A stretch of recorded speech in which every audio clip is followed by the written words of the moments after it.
Rockies are back at home outside in the Lodo area. They have been swarming and ready to pack into this ballpark to watch the Colorado Rockies take on the Boston Red Sox in Game 3 of the 2007 World Series. And now welcome to the broadcast booth, everybody. I am Joe Buck. That is Tim McCarver. And Tim, for the Rockies, down 2-0, a team that led the National League overall in hitting at a .280 average. You think about where they are. They didn't hit a ton in the division series, less in the NLCS.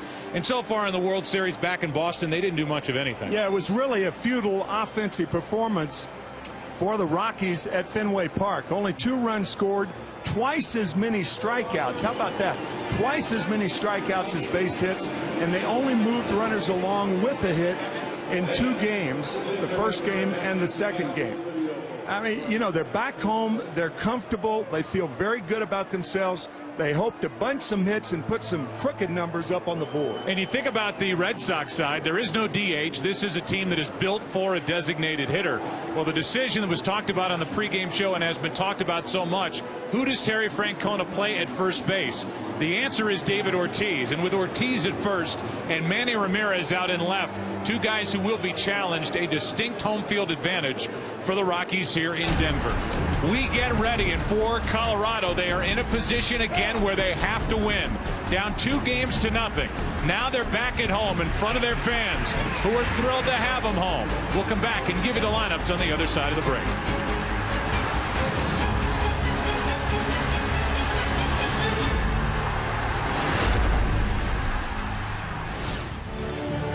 And welcome back to a jammed house ready for Game 3 of the World Series. And for the Boston Red Sox, Dick's Sporting Goods brings you their lineup and its compliments of Jacoby Ellsbury.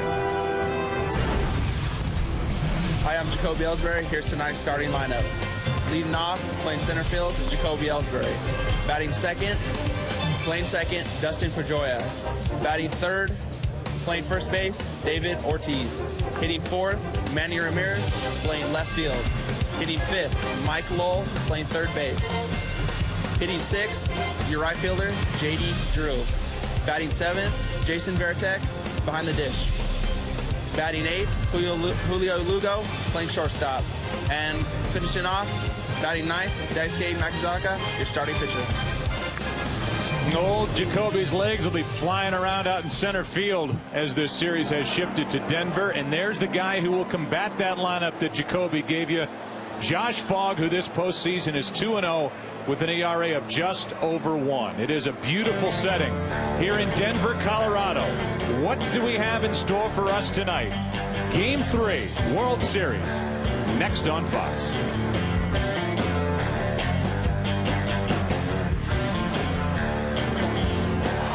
This World Series is broadcast in 229 countries and 13 different languages. And before the first pitch here tonight, we'll give you the MasterCard keys to the game. Joe talked about it in our opening. The defense for the Red Sox could be a problem with Manny Ramirez in left field. Spacious left field here at Coors Field. David Ortiz at first base. He played first base 7 times this year. No errors. 10 times last year. For the Rockies, as we said, bunching hits a necessity. Try to string them together like a fisherman strings fish. That's what the Rockies have not been able to do so far, at least in those first 2 games back at Fenway Park. Right now it's time for the Budweiser opening pitch. Reach for the perfect balance of flavor and refreshment. Budweiser, the great American lager. I don't know that we have had 2 different stadiums that can give such a home field advantage to the home club. You think about Fenway Park, 310 down the left field line, 302 down the right field line, only 390 to center. And you can fit those dimensions inside what there is here at Coors Field. And look at all of the extra room, whether it's Ellsbury in center, Manny Ramirez in left, Drew, a good outfielder, out in right. They have to cover a lot more territory here in Denver than they do back at home. Here is Josh Fogg. His regular season numbers, only a 10-game winner And here's his scouting report.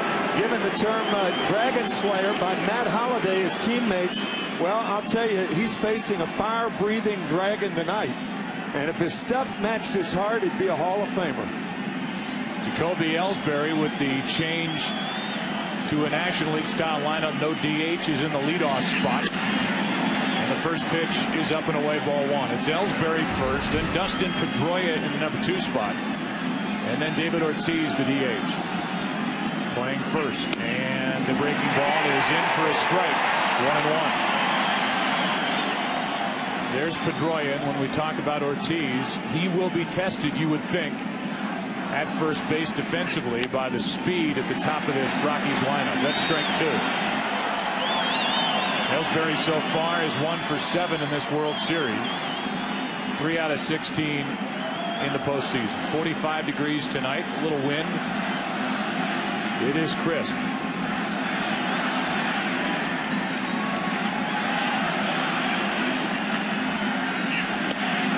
That breaking ball just missed. And the count 2 balls, 2 strikes. 365 on base percentage for Jacoby when he's been in the top spot. And that's over but low. Full count.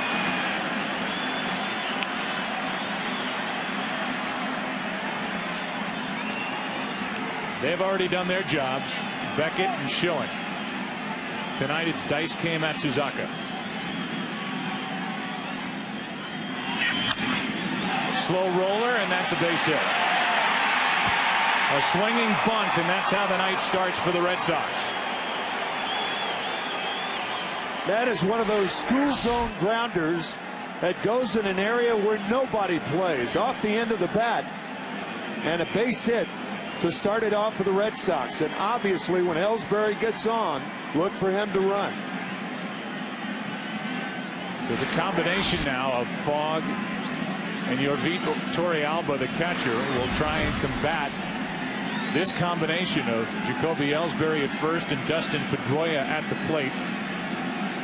Dustin handles the bat well, and the rookie waits, takes ball 1. This guy doesn't seem fazed by anything, and so Terry Francona has put him in the spot in front of Ortiz. Josh Fogg with his first pitch with a runner on, the slide step. That's when he does not kick his left leg high. Another one. Strike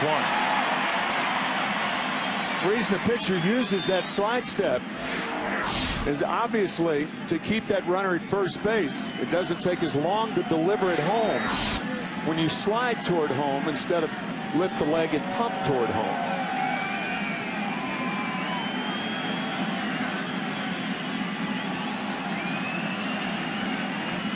Ellsbury has never been caught trying to steal a base in the big leagues, and he was barely off the bag. Drew a throw from Josh Fogg.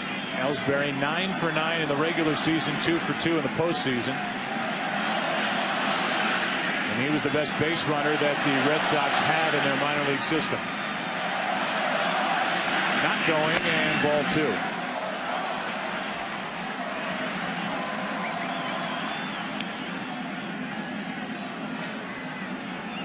It's a good feel in this stadium. A lot of electricity here in the opening inning, and Josh Fogg, I'm sure, is trying to combat those nerves that are bouncing around inside his stomach. The 30-year-old from Lynn, Mass. It's a good feel to send the runner on this pitch too. There he goes, and a foul. 2-2. Good jump by Ellsbury.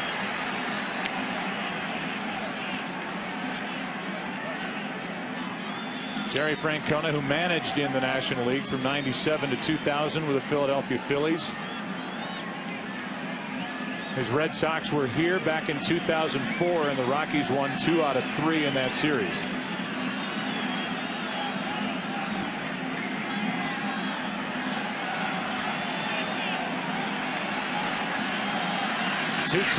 Breaking ball is grounded left side in the hole. Tulowitzki's throw too late. 2 infield hits for Boston, and they have 2 on with nobody out. If Garrett Atkins can't make that play, And Tulowitzki's forced to, even with that great arm of his. No way to get Pedroia.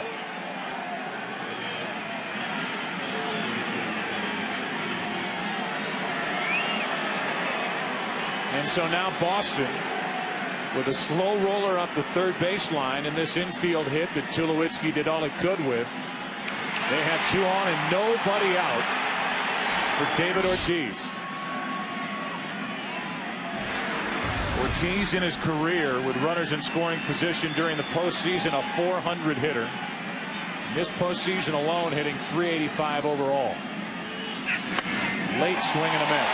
Don't know what's going to happen, but this situation right here justifies Terry Francona starting David Ortiz. 2 out, nobody on. You'll take that all the time and take your chances on defense.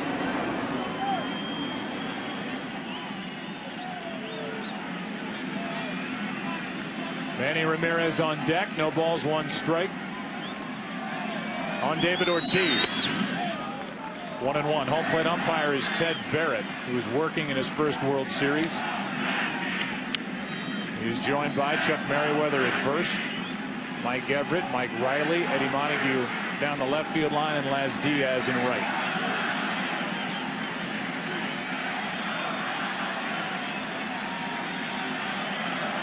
Red Sox trying to get on the board first as Ortiz takes low. 2-1.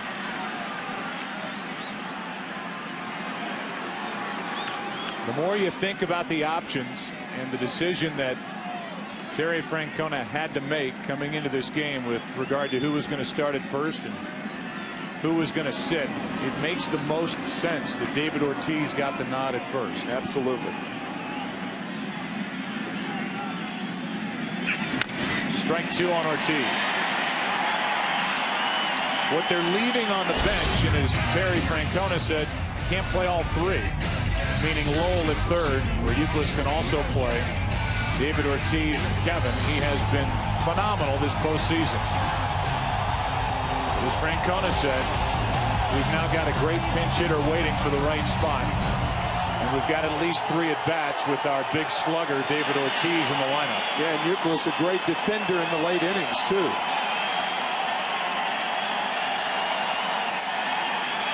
Two. 1 away. And a huge strikeout for Fogg.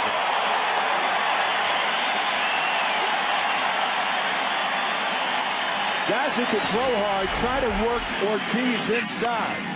But Josh Fogg is not a hard thrower, so he stays away and away. 2 balls and a strike. He fouls it off and he gets him away. So 5 straight pitches away to David Ortiz. And not too many right-handed pitchers in the American League pitch David that way. Francona should have started Euclid. Here's Ramirez with 2 on, 1 out. Ellsbury, the runner at second. Great speed on for Boston with Pedroia at first.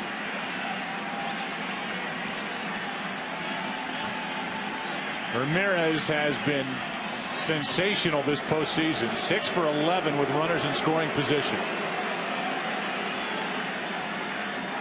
Hitting a cool .421 overall.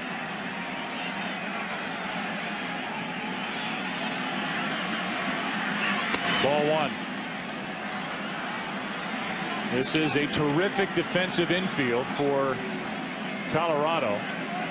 And Matsui just got Josh Fogg's attention and told him that Tulowitzki would be covering, and a ball hit back to the pitcher.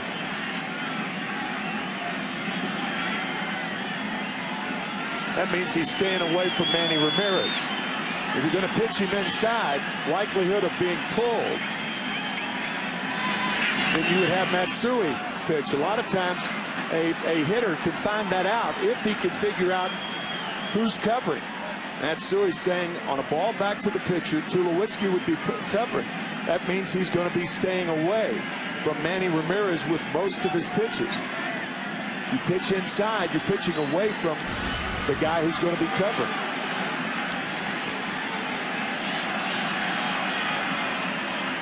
Makes it a little trickier for Tulowitzki, who, because of Ramirez's right-handed power, is deep and a little more toward the hole. He's got a long way to go to get to the bag. 2 on, 1 out, 2 balls, no strikes. 2-1.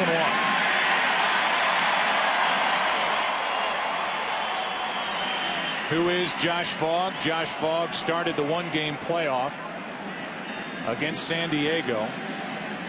The game that the Rockies got 3 in the 13th inning and won at 9-8 to get into the postseason. He went 4 innings in that game, allowed 5 runs on 8 hits. That's on the inside corner. Ramirez gave up on it. 2-2. Good pitch. He thought it was low. That's a backup slider. When hitters like Ramirez see that pitch, they think it's going to be outside, and it's designed to be outside. But pitchers don't throw them where they want to all the time.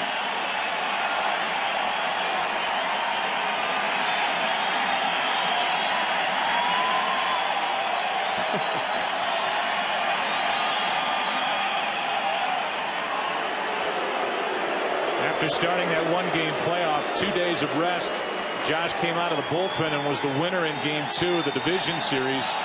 Started and won Game 3 of the NLCS 4-1 over Arizona. He has pitched well in the postseason, and Ramirez pops it into left. Easy play for Holiday. 2 on, 2 out.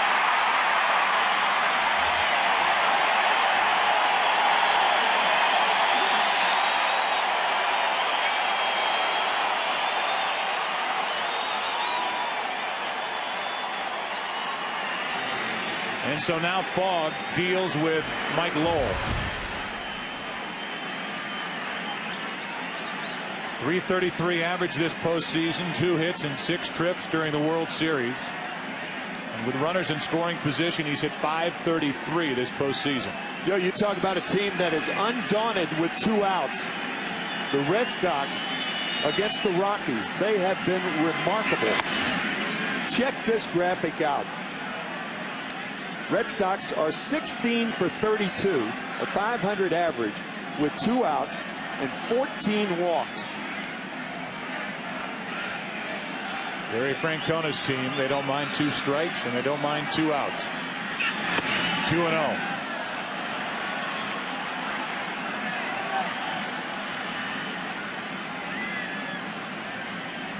Ellsbury, a slow roller up the third baseline for a hit. An infield hit to the shortstop by Dustin Pedroia. Ortiz struck out. Ramirez flied out, and a 2-0 count on Mike Lowell. On the outside corner, 2-1.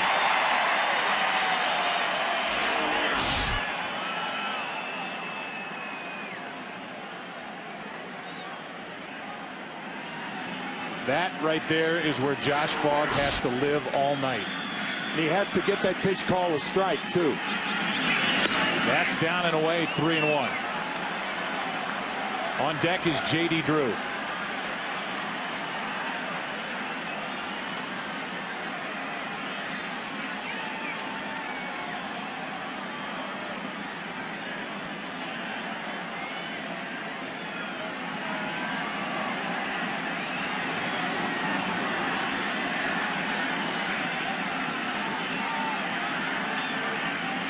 Pitch. That's out of play. Full count. Now, if you're Mike Lowell, you look for a slider. That's where Josh Fogg threw the 2-0 pitch, outside corner, the 3-1 pitch. And within an at-bat, when a pitcher's had success against a guy like Lowell, you have a tendency, not always ironclad, but you have a tendency to go back to that pitch. If Torrealba sets up outside, that's where it'll be. And a line drive into center field. In and now back Sullivan, and the inning is over. It wasn't easy, 2 infield hits. And Josh Fogg gets out of trouble. Matsuzaka to the hill. Game 3, no score. Hi, I'm Ryan Spielberg's Colorado Rockies, and here's your lineup. Leading off, we got Kaz Matsui playing second base. Batting second, our new Rocky. It's Troy Tulowitzki and playing shortstop. Batting third, the MVP for us, maybe for the whole league, Matt Holliday playing left field. Batting fourth, Todd, the ice pick Helton, playing first. Batting fifth, it's Garrett Atkins, the pride of UCLA. Batting sixth, the pride of LSU, Brad Hopp. Batting seventh, Yorvit Torrealba. Try to say that fast 3 times. Batting eighth, Corey Sullivan. And batting ninth, our Dragon Slayer, Josh Fogg. How's that? You did good, Ryan. Ryan Spilborgs with the lineup, and it's brought to you by Dick's Sporting Goods. And here's Daisuke Matsuzaka.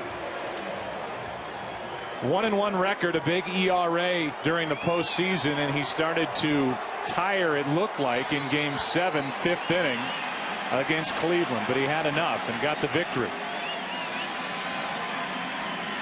Here's Matsui, and there's a line drive into right center field. What a start for Colorado. One pitch, and Matsui will end up at second on what could be a hit and an error.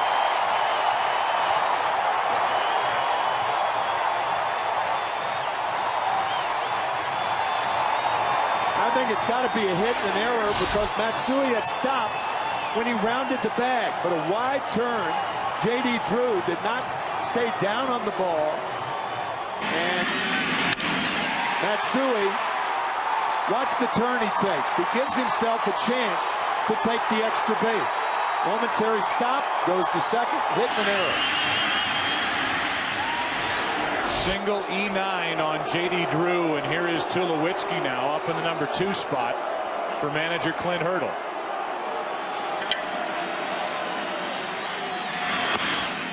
And Matsuzaka misses with ball 1. Matsui and Matsuzaka, that first combination, were teammates with Seibu in Japan. What a huge event at about 10 o'clock in the morning Tokyo time as Matsui hit the first pitch from Daisuke. A check swing by Tulowitzki. He went around. Daisuke Matsuzaka is the first starting pitcher, Japanese born in the World Series.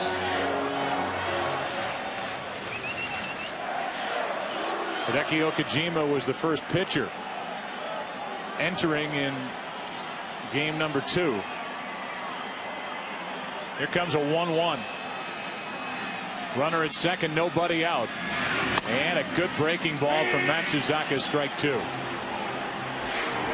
First breaking ball was a slider. This is a good curveball for Matsuzaka because of the high altitude here. And I talked to Jason Veritek about this before the game. Said, wouldn't it make more sense to go with the hard breaking ball, the slider, when you're in doubt as to whether to go with the curve or the slider? Slider is a harder pitch than the curve.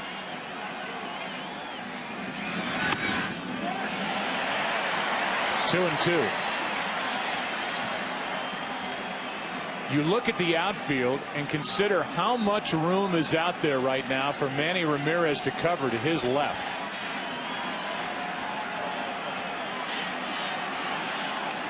Down the lines, a lot of room, but in left center field, it is wide open. That just missed in a full count for Tulowitzki. Jacoby Ellsbury better be ready to run, the center fielder for the Red Sox. He is going to have to cover a lot of ground to his right.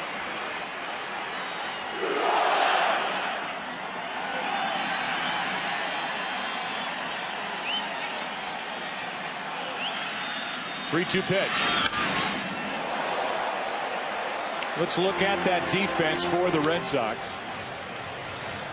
here in the bottom of the first inning.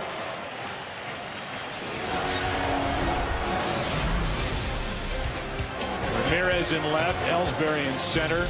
Drew has made an error in right with Lowell, Lugo, Pedroia, and Ortiz, who had 7 games at first base during the season. Veritek doing the catching for Matsuzaka. 3-2 pitch. Tulowitzki strikes out and slams the bat down, one away. He did not advance the runner, and a big strikeout for Daisuke. There you saw David Ortiz strike out with runners on at first and second. And now Troy Tulowitzki striking out. Joe, I was interested in Mark Grace's comments about the defensive outfield play of both teams tonight and how the outfield really has to, the proper way is to bunch the outfielders, to play them closer to the center fielder than you would normally do. And by doing that, you give the guys the lines. I mean, the lines are up to the pitcher and catcher to keep it off the lines. But because of this immense right center and left center, I thought Mark had the right take of bunching the outfielders. Matt Holliday at the plate. Matsui at second, one out. And an 0-1 count.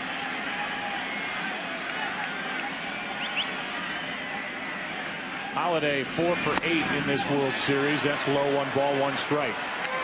Matt had the distinction of having 4 singles in game 2, but then was picked off at first by Papelbon to end the top of the 8th. And this guy is one of the best young players to come along in a while.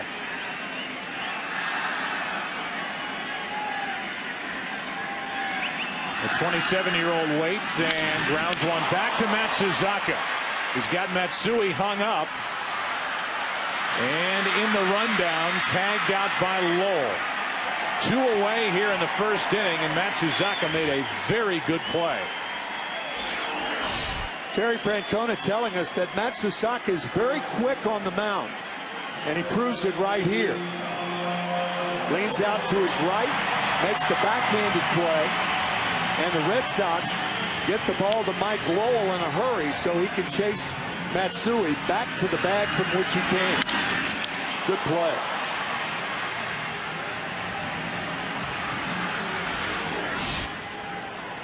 So 1-4-5 on the fielder's choice, and now with Helton at the plate, Holliday is the runner at first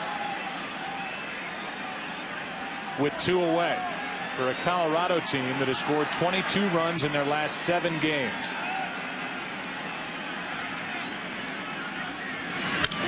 Strike 1.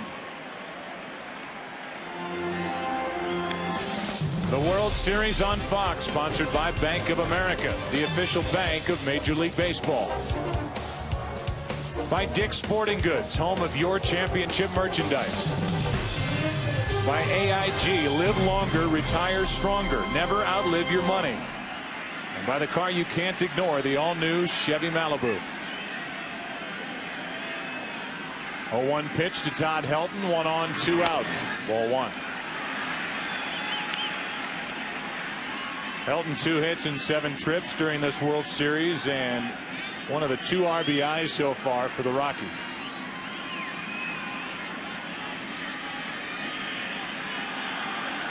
Colorado with Matsui at second, nobody out. And they've made the trade and have Holliday at first with 2 out and no damage done. 1-1 pitch, strike 2.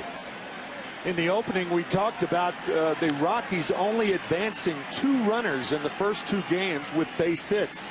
I mean, here we are. Matsui is at second base to lead off the inning, and he does not advance. He went backwards, in fact. He went from second to first. 1 ball, 2 strikes on Todd Helton.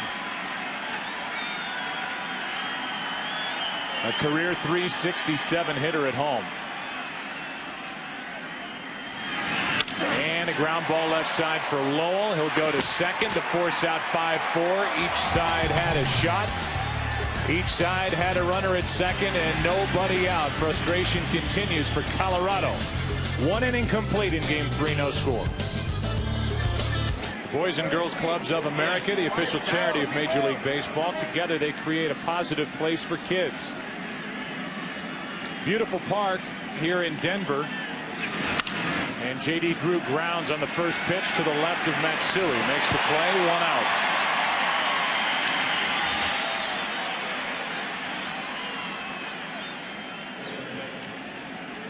So one away, and Jason Varitek, who is batting in the number 7 spot, will dig his way in. Top of the second, no score. The Red Sox had 2 on, nobody out in the first. Ortiz struck out, Ramirez flied out, and Lowell lined out to center.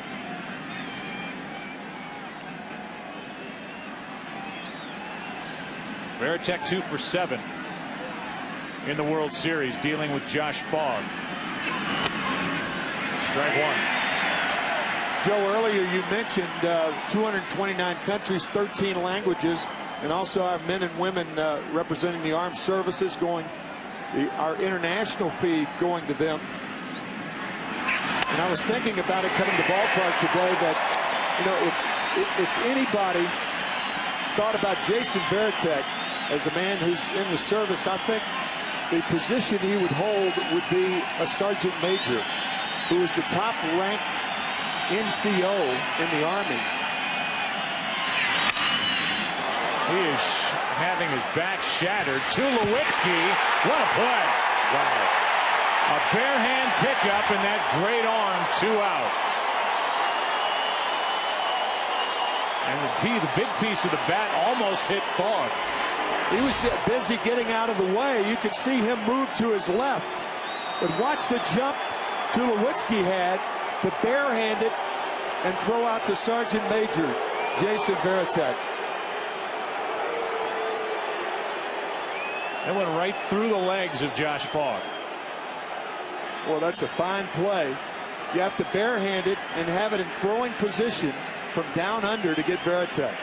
And the reason I was talking about Sergeant Major, I mean, arguably he's the most respected man in the service. He's the guy who's been through it all. Barry Francona out to mildly argue with Chuck Merriweather, but he was out. He was out.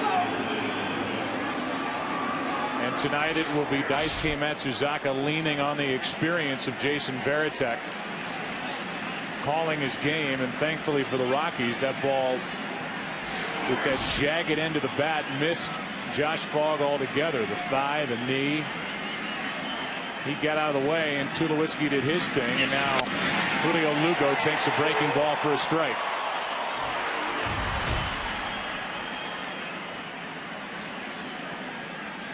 Lugo in the number 8 spot. The pitcher is on deck, and that 85-mile-an-hour delivery is high. Ball 1. And the Rockies know better than the Red Sox how important it is to get Lugo out and have the pitcher lead off the 3rd inning. Red Sox, of course, with a designated hitter, aren't confronted with problems like that.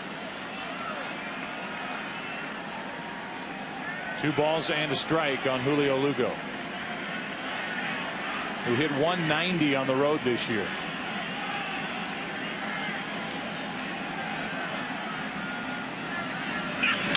And that's a base hit into right center field.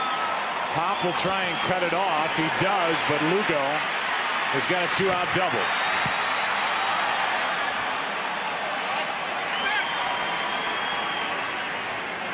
First extra base hit of the night. It belongs to Julio Lugo into right center. And the first hit out of the infield for the Red Sox. They started the game with 2 infield hits. And now Lugo, like anyone else, is much better going the other way. Good hitting by Lugo. And again, that at least clears the pitcher.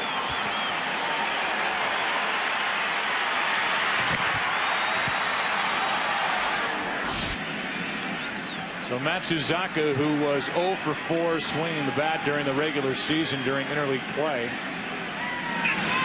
looks at a breaking ball for strike 1.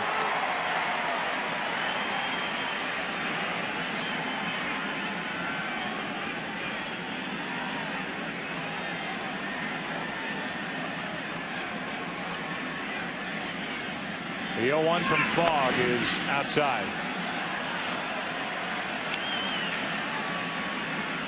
Matsuzaka was an outfielder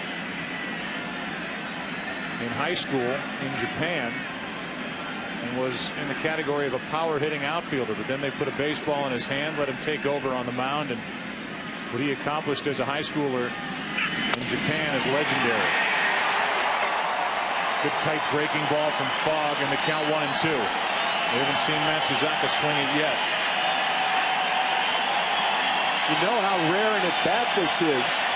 He played for the Seibu Lions in the Central League in Japan, and they do use the designated hitter. The other league, the Pacific League, does not. It's like the National League. And the breaking ball foul tipped into the glove of Torrealba. The inning is over. The Red Sox have stranded 3. For Colorado, Atkins, Pop, Torrealba coming up. No score. Prior to that, the Rockies played. And the Denver Zephyrs played. It was a AAA club here in Mile High Stadium, which was the former home, obviously, of the Denver Broncos. And that hits Garrett Atkins up high from Matsuzaka. Either in the upper part of the back, shoulder, helmet, somewhere up there. Looked like the tip of the shoulder. In game 2, the only run scored was a Rocky that was hit by a pitch. That was Willie Taveras leading off the game. So here Atkins leads off the game and is hit by a pitch.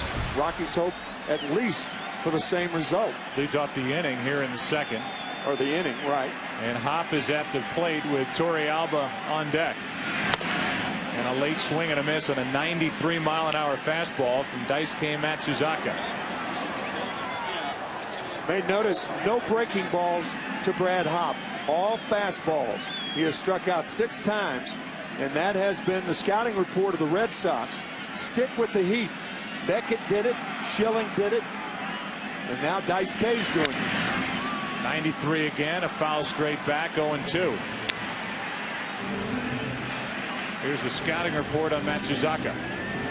Use more fastballs, says Terry Francona. The rarefied air. If you're going to throw a breaking ball, use the slider. It's the harder breaking ball. And can he go past 5 innings in 3 starts in the postseason? He hasn't yet.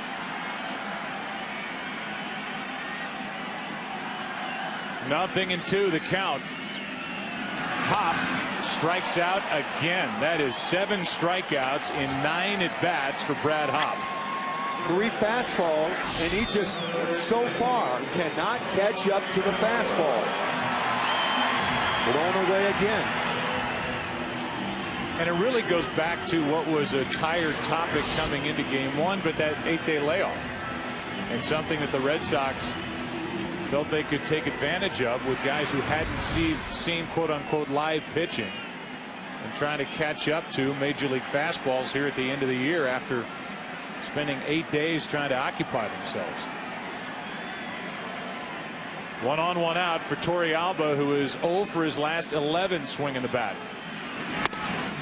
Ball 1 high, says Ted Barrett. 0 for his last 11, yet still hitting .267 in the postseason. With 1 home run and 7 RBIs, and he has been very impressive behind the plate.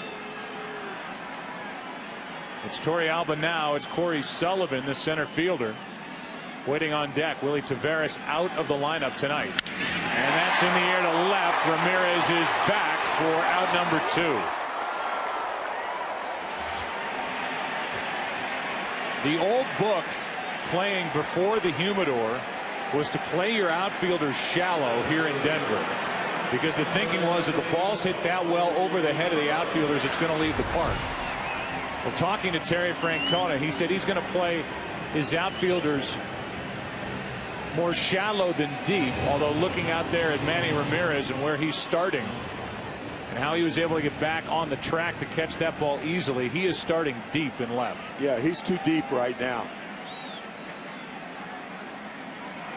For a left-handed hitter with not a lot of power, only 2 home runs for Corey Sullivan this year.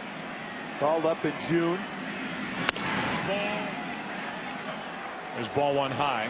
We talk about the humidor here, which is where they store the baseballs, and they've done that since 2002.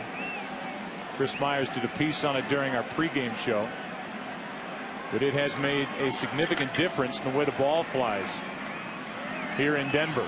The 1-0. Late swing and a foul. 1-1. There is the humidor where the baseballs are kept, and they have a first in first out policy, meaning the ones that have been in there the longest are the first ones to leave. They try to rotate them.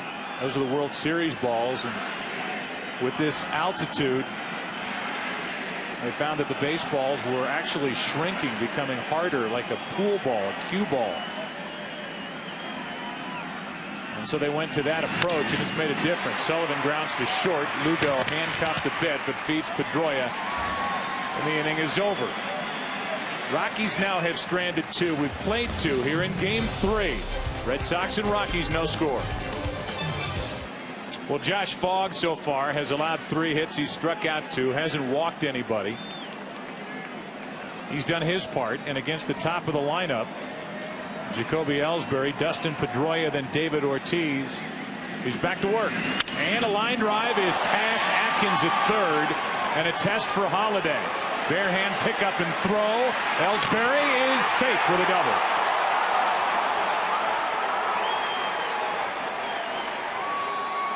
One of the beauties of a guy who can run, he brings the third baseman in, and a ball that could be caught normally isn't because of the fact that he's in. So Ellsbury opens the third inning with a double. Good play by Holiday, but too much speed there. You don't know whether he would have made that catch, but certainly you have a better chance if you're back. But because of the speed of Ellsbury, you've got to protect against the bunt. He was in, and Ellsbury has a double. Now it's Pedroia who will, at the very least, try and advance Ellsbury over to third. Shows bunt with Atkins pulled in at third. Helton comes in late at first, and Dustin takes ball 1 low and away. Pedroia singled. An infield hit his first time up.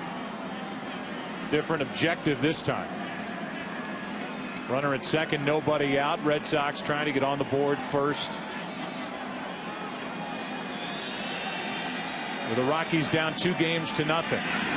That's on the outside corner, and I think the early returns on the home plate umpire, Tim, Ted Barrett, is that he is going to be generous with Josh Fogg in the corners, which is good news. Yeah, not necessarily up and down, but he's got a wider plate tonight. The plate's 17 inches wide. With a guy like Barrett back there, almost, it's like 19 inches wide, an inch inside and outside. Pedroia bunts it. It's a good one. Torrealba, tough play, and he pulls Helton off the bag. First and third, nobody out. That ball kept rolling and rolling and rolling.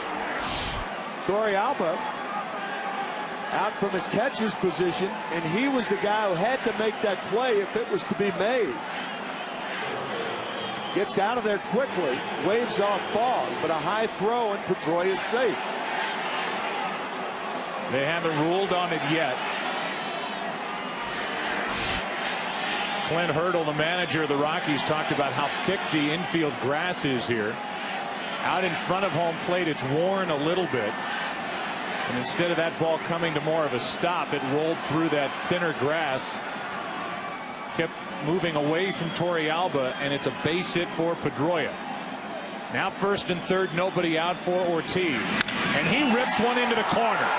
Red Sox score first. Ellsbury to the plate. Pedroia will dig for third, make it on an RBI double by David Ortiz.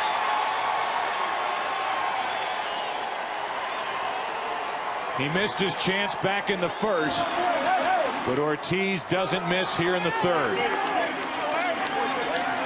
Remember his first at bat, we talked about how Fogg was going away with all 5 pitches. Well, he comes inside to Ortiz this time around, and David does not let him up.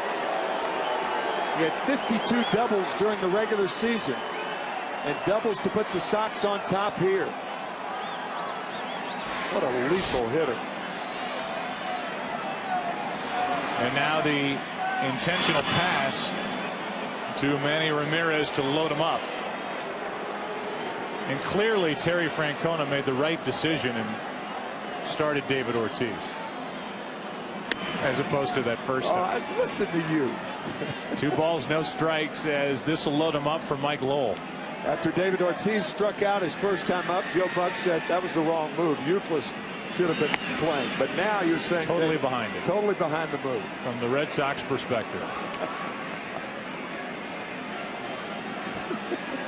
And really, to be serious about it, the point that Francona made to us was, I get at least 3 or 4 at bats with Ortiz.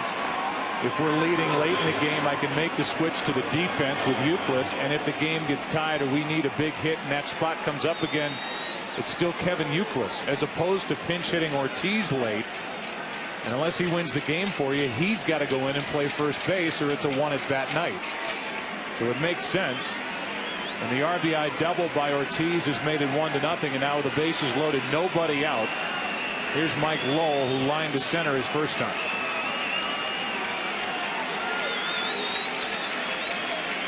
What can Josh Fogg do with Lowell? He misses with ball 1.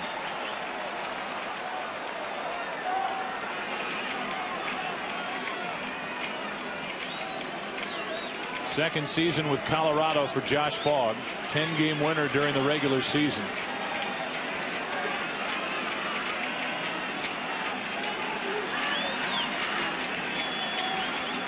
A 1-0. 2-0. Back in the second inning, we talked about that 2-out double by Julio Lugo to clear the pitcher, Daisuke Matsusaka. Now Ellsbury leads off this inning. He gets the double and the base hit by Pedroia. And then Ortiz with the double, and they walk Ramirez, and the Sox with a chance for a big inning. 2-0 pitch. He is on the inside corner. 2-1. So while the double by Lugo didn't play to run, it certainly helped the Red Sox offense.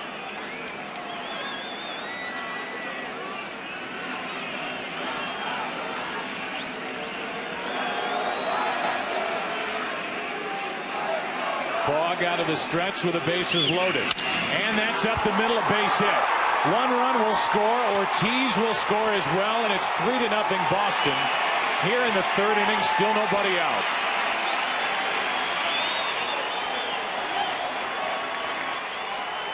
So again, as it has happened during this stretch from game 5 on for Boston, even though it's not Pedroia and Euclid, Tim, tonight it's Ellsbury in the top spot, and then Pedroia. Those 2 guys have been on base 4 times. They've set up this inning, and the big guys are knocking them home. And 1 and 2 holes, so important to set the table for the big guys. And this has been one of those perfect innings for the Red Sox so far. What a postseason now Pedroia is putting together, and J.D. Drew digs in with 2 on and nobody out. Drew grounded out his first time up, and he's riding that 8-game postseason hitting streak. Strike 1.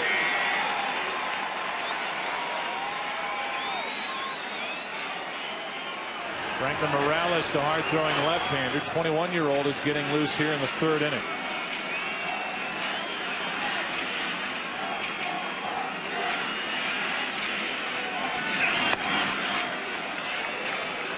One ball, 1 strike on Drew.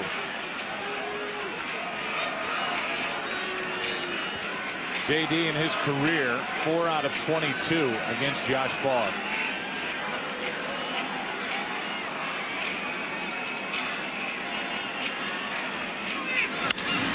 Off balance and a pop up, a lot of room out there, and Tulowitzki goes to get it. 1 away.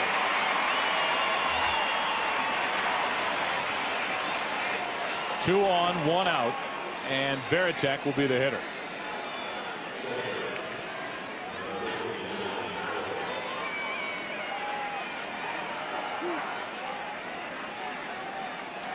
Varitek grounded out to short his first time up. The Rockies in the bottom of this third inning will start the frame with Josh Fogg, and then have Matsui and Tulowitzki. They'll be down by at least 3.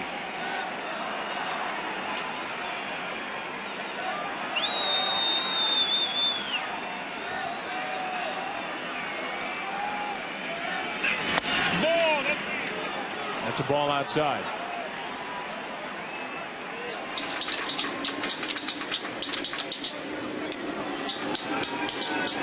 And at home or on the road, They do their thing out of the bullpen for Boston.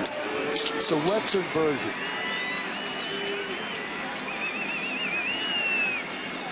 Varitek, base hit left field. Ramirez will come to the plate. Throw home by Holiday. Up the line. And out for the second out of the inning. And Francona will argue this. When a home plate umpire hesitates like that to make the call, he thought the runner didn't touch home plate. And alertly, Torrealba on the short hop made the play, missed the tag, but did Ramirez touch home? Throw up the first base line. Diving is Torrealba. Did he touch it with his left hand? Watch the left hand of Manny Ramirez. Good play by Torrealba. Yes. So if he missed the tag initially, Manny Ramirez touched the base with his left hand, and that is not a good call. That was not the proper call by Ted Barrett.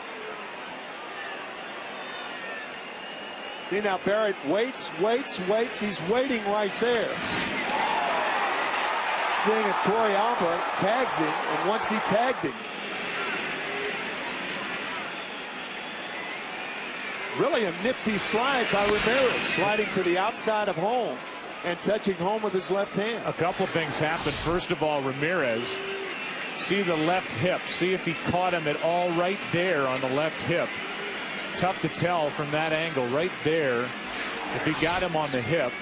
Ramirez did all he could, but on his trip around the bases, what is now typical for Manny Ramirez with the dreadlocks, the long hair, and the do-rag on under the helmet, he flips his helmet off as he's going around third base, and the helmet actually came down and hit him on the foot. Well, it takes time to do this too. I mean, he's worried about his helmet. The helmet hits him on the foot. He lifts his left arm up there. That's going to break your stride.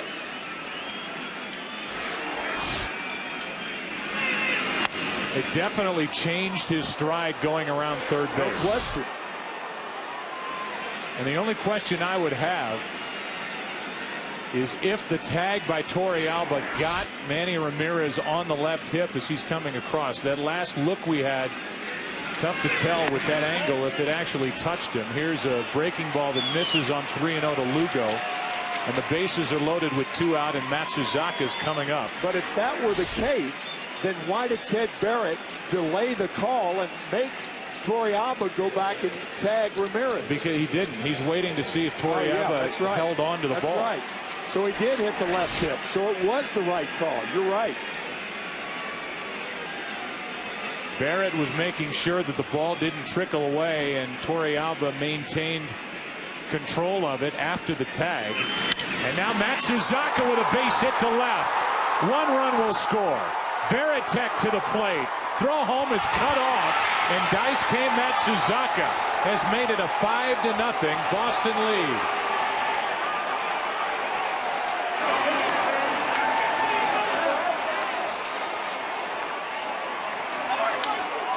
First ever hit, RBI for a Japanese pitcher in the World Series, and it's a 2-out, bases loaded, single into left. 0 for 4 during the season. And his first major league hit plates 2 runs for the Red Sox.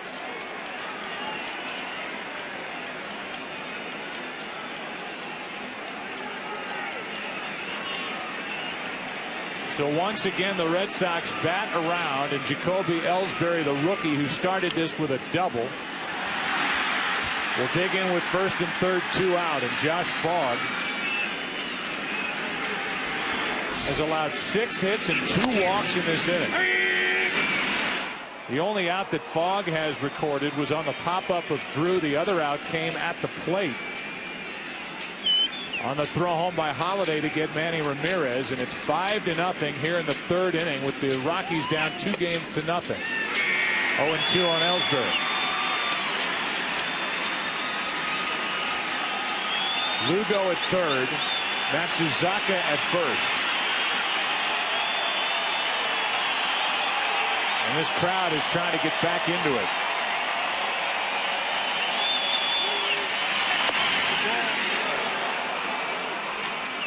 One ball, 2 strikes on Ellsbury.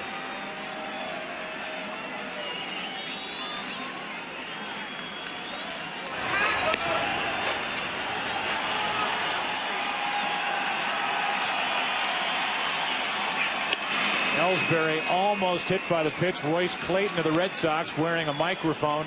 Let's hear what he said on that hit by Daisuke. Yeah! He's double clutch! Get out! Get out! Yeah, everybody's safe! Oh, baby! He eats your old. So the Red Sox are having all the fun again here tonight to this point as Ellsbury into left center field. That is a base hit. Lugo scores to make it 6-0 into second base with a 2-out RBI double. Ellsbury, and Boston keeps piling on.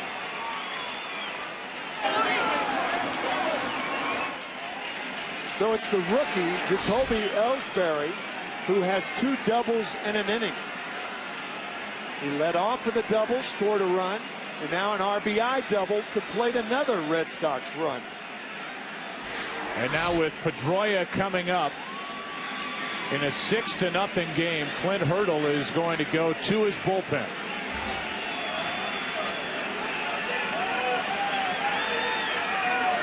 So Josh Fogg is gone. Franklin Morales is coming in.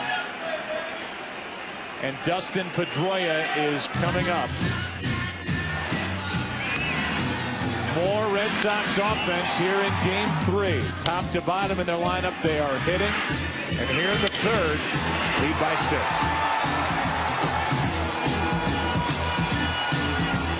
Manny Ramirez, a part of this inning with an intentional walk-in, was thrown out at the plate.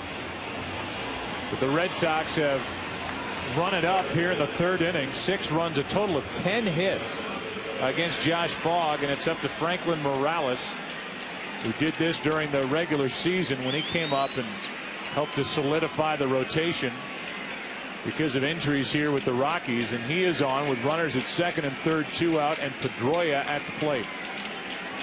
Jacoby Ellsbury, 2 doubles in this third inning, an RBI, a run scored. And a hit could mean 2 more. That's inside for ball 1. Morales did not fare well at all in game 1. 2/3 of an inning, 7 runs on 6 hits and a walk. 6 runs in this inning, and there was an out at the plate. Here's a 1-0. Hard hit. Atkins hangs in there well and makes the play to end the inning. But a 6-run third inning for the Red Sox. Already up 2 games to nothing. 6-zip after 2.5.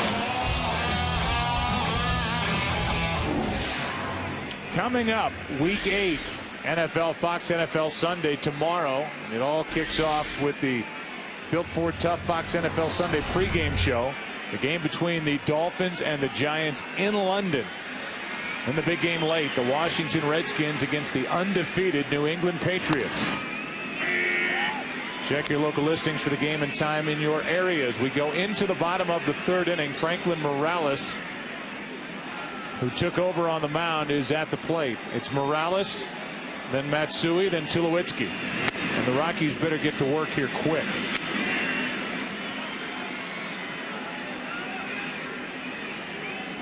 Down 2 games to nothing and trailing 6-0 here in game 3. And so far so good from Matsuzaka, who looks better tonight than I would say at any other point so far this postseason, including game 7. There's a rhythm, a flow, and a cadence to Matsuzaka that we have not seen, certainly in the 2 league championship games against Cleveland. Games 3 and 7. 94 on the radar gun with that fastball on the count 1-2.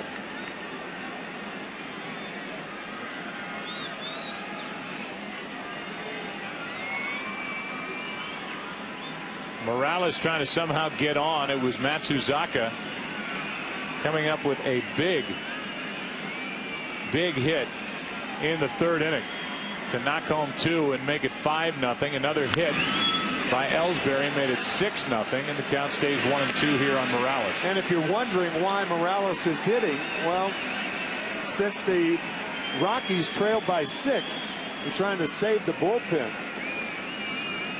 So Morales will be allowed by Clint Hurdle to hit one time. Probably that'll be it. Try to get 3 innings out of it. Fooled on that pitch, and strikeout number 3 for Matsuzaka. Let's go down to Chris Myers. Joe, you and Tim talked about Daisuke against Kaz Matsui facing each other. Major news in Japan. In all the newspapers, more than 250 Japanese journalists are here, more than 6 different Japanese networks. One journalist from Japan said just the 2 of them alone facing each other is as big as our Japanese World Series with both teams playing. Now, through an interpreter, Kaz said the bigger deal is Daisuke pitching than me hitting. But what are they going to say about Daisuke hitting and pitching? Yeah, he's had some night already. Matsuzaka's pitching well, and he came up with a big 2-out, 2-run hit. Here's Matsui. Kazuo with a single on the first pitch in the bottom of the first, and then went to second on an error by Drew, but didn't move after that. 1 ball, 1 strike.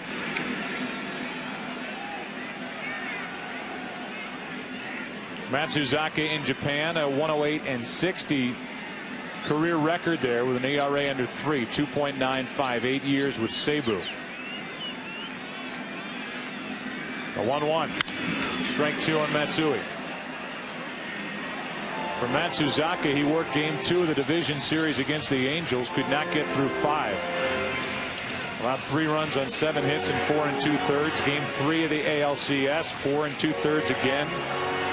A 4-2 loser at Cleveland. Game 7, he pitched 5, allowed 2 runs on 6 hits, and got the win. But got a lot of help from his bullpen, and the offense went crazy in the 7th and 8th for the Red Sox. Matsui is jammed, and he fouls it back.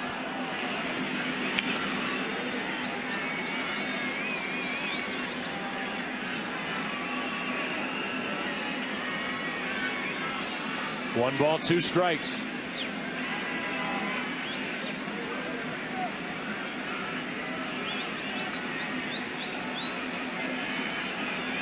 Rockies need something to give them hope.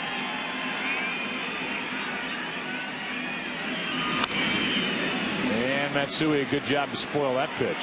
Good delivery from Matsuzaka. That was the first gyro ball that Matsuzaka has thrown. It's like a screwball. You can see it tailing away from Matsui. Kazuo got a piece of it. But that's the famed gyro ball that nobody really talks about anymore. There was a lot of publicity about it the first month and a half of the season.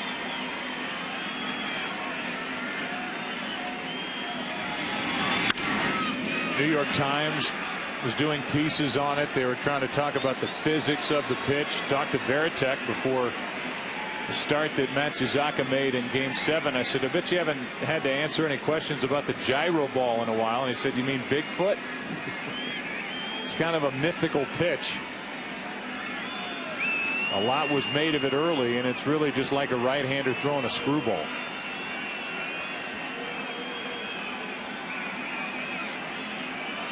With 1 out, nobody on. That just missed. 2-2.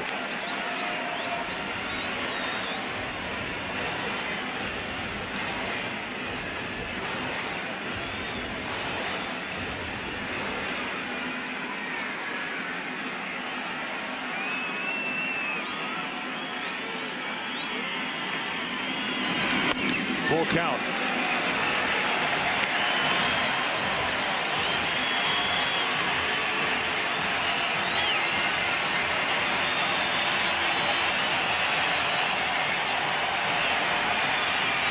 Rocky fans watch this lineup string hits together throughout the entire second half, especially down the stretch in September, waiting for it to happen here in the World Series. And Matsui strikes out. 4 on the night for Matsuzaka. And our AT&T poll question: which Blake Street bomber, as they call him here in Denver, hit the most home runs with the Rockies? Dante Bichette, Vinny Castilla, who is at the park and working with the Rockies during the postseason. Larry Walker. Or the Big Cat, one of the sweetest guys to ever play in the big leagues, Andres Galarraga. Text A, B, C, or D to 991 on your wireless phone from AT&T. Or visit msn.foxsports.com/AT&T trivia and cast your vote.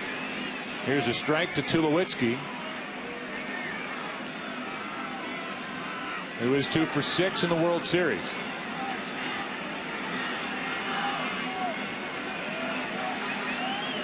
Hitting in the number 2 spot. Trying to get something going. He chased that one up and away, and now Matsuzaka could strike out the side here in the 3rd. Well, you talk about a guy who's pitching with a world of confidence. We did not do the division series. We did the 2 LCS games. I did not see this type confidence. Of course, 6 runs will give you that, but even prior to the 6 runs, he was pitching like that.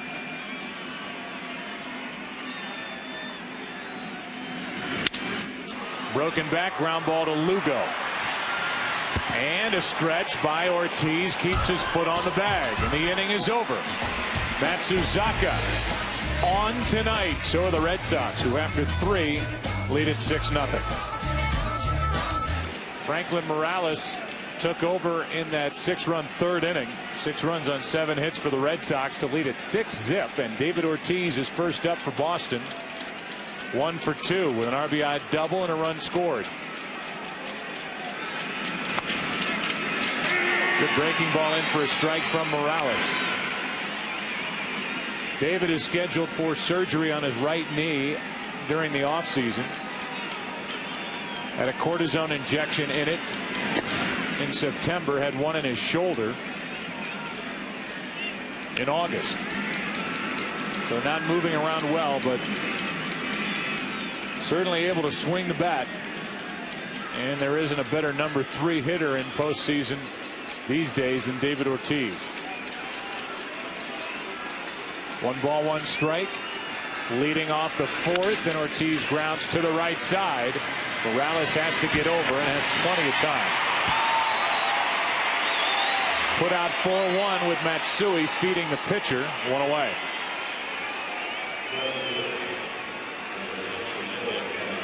Manny Ramirez was called out at the plate. Francona argued here was Ted Barrett, the home plate umpire's explanation.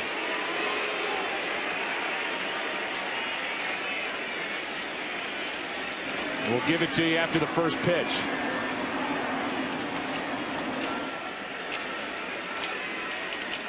Every look we had, the first couple of looks, looked like Torrealba missed him until we got that low look at the left hip of Manny Ramirez.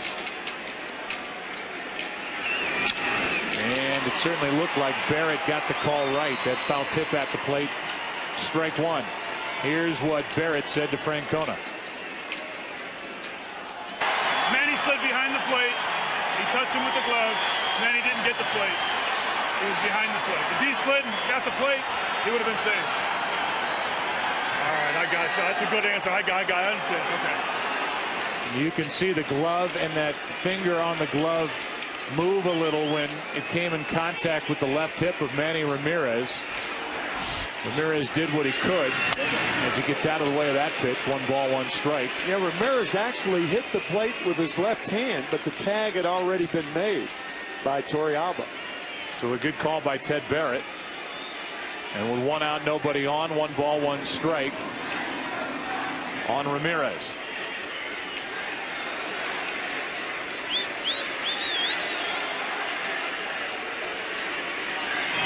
Two and 1.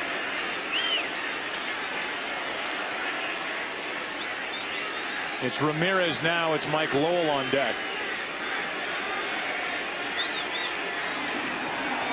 For a lineup that just does not let up. The 2-1. 3-1 from the rookie left-hander.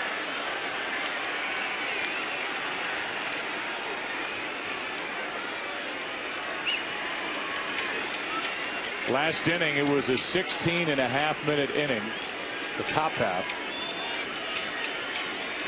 And it was the 6th time this postseason that this Red Sox lineup has batted around.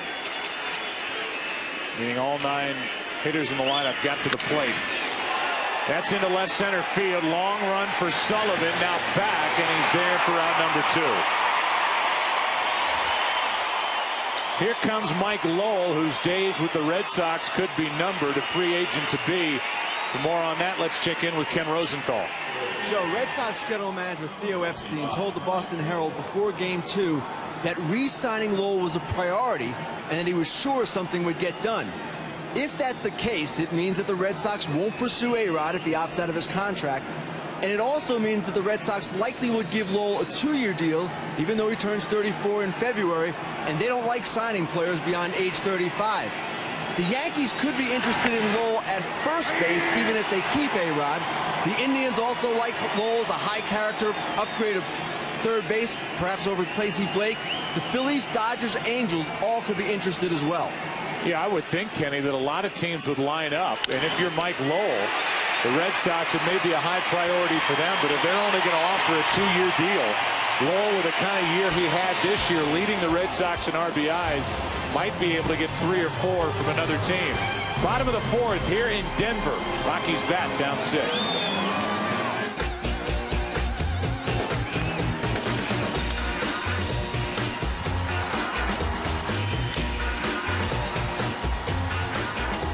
A lot of hitting up and down the lineup for Boston, and a lot of Daisuke Matsuzaka. And think about what the Rockies are facing now. They're down 2-0. They're trailing Game 3 6-0. Matsuzaka's throwing well as Holiday fouls the first pitch out of play. And that guy is looming who's been almost untouchable this postseason, Beckett, for Game 5. So for Colorado, I mean, yeah. Tim, you think about these 2 nights here, tonight and tomorrow night, almost must wins with a guy like Beckett looming for Monday night. With the way Beckett has been throwing. We visited with John Farrell, the pitching coach for Boston. He has to like what he sees from Daisuke Matsuzaka, who's 0-2 on Holiday, and we'll give that to you after Holiday does something to try and get it going for the Rockies, who have a total of 1 hit.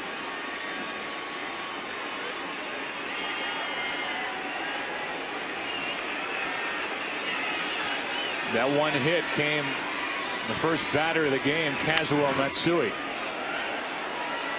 Here's our Verizon game summary as we work here in the bottom of the 4th inning. Colorado batting. Kobe Ellsbury and Dustin Pedroia are 5 for 6 combined in the top 2 spots in the lineup tonight for Terry Francona. Matsuzaka with a hit for 2 runs, and the Red Sox have outscored the Rockies 21-2 in this series. 0-2 to Holiday. Starting pitching for the Boston Red Sox, the biggest reason they were prohibitive favorites going into this World Series, and really the postseason, and all season long.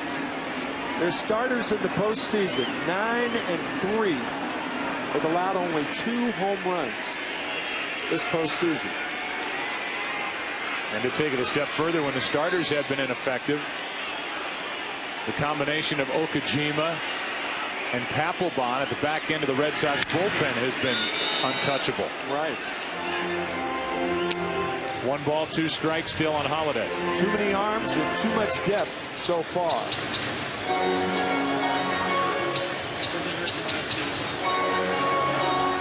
Because of the work of Beckett, and then in Game 2, Schilling, with the exception of Okajima, they're all rested down there. You saw Del Carmen with his feet up. They're relaxed. 1-2 pitch to Holiday. Another foul.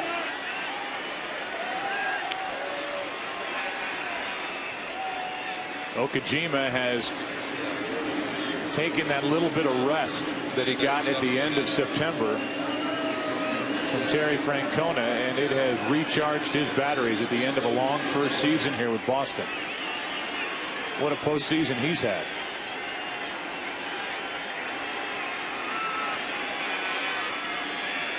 The 1-2. Ground ball, Ortiz off his hip, a race to the bag, and David Ortiz says, see, I told you, I can handle first base. One away.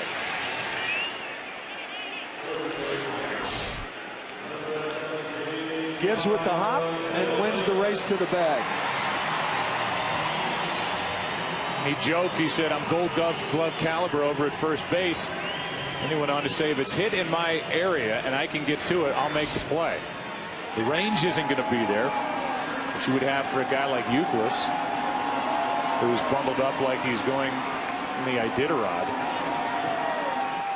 But he's got good hands, and he made that play. And a ball high to Todd Helton.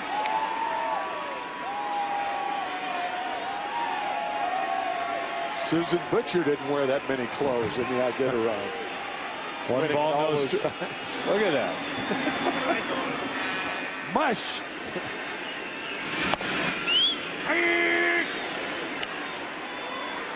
Started the night at 45 degrees. It's down to 44.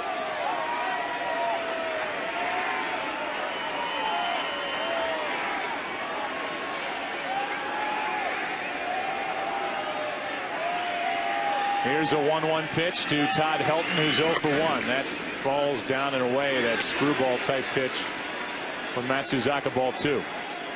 Atkins on deck, and then Hop. But not much against Matsuzaka so far.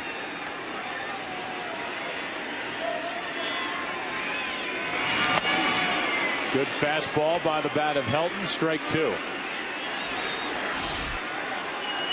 Something we said during the ALCS. Terry Francona believes that Matsuzaka is going to follow the same path that Josh Beckett did in a Red Sox uniform. An okay first year. And Beckett has really blossomed in this second year in a Red Sox uniform. He expects the same for Daisuke. And honestly believes that Matsuzaka will take a huge leap forward. Even though he won 15 games during the regular season. Last 4 road starts coming into tonight. 0-3, an ERA just under 10. 3-5 with a 6.79 ERA from the middle of August on. But he looks like the April and May Matsuzaka so far tonight. The 2-2 pitch with 1 out, nobody on. Full count. Something interesting Terry Francona also told us about his 2 Japanese pitchers, Daisuke Matsuzaka and Hideki Okajima, is they didn't like long flights. And you can really understand that. Not only a cultural change over here, but no long flights in Japan, in the Japanese leagues. A lot of the traveling over there is done on the bullet train. There are occasional flights. But you can imagine coming to this country and having coast-to-coast flights and having to pitch, or a flight like the Red Sox had after their game on Thursday night, and traveling for 3.5, 4 hours, arriving early in the morning. Very, very different in many, many ways. 3 balls, 2 strikes on Helton with 1 out, nobody on. And Helton now in a battle. And Matsuzaka keeps coming after him with hard stuff. So here are the Rockies, who had that streak of 21 wins in 22 games. 1 loss in 38 days. Except for 2 losses in less than 48 hours. And now they're losing here tonight in game 3, 6-0.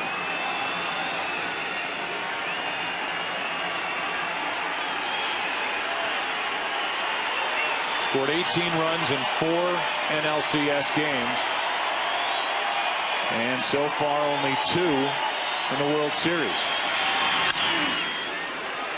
And Helton's doing all he can to try and fight his way on base here with 1 out in the 4th. Now this sounds strange, but it's easier to hit in a lopsided game because the pitches are more predictable. Todd Helton knows right now that Daisuke does not want to walk him, so it's a steady diet of fastballs.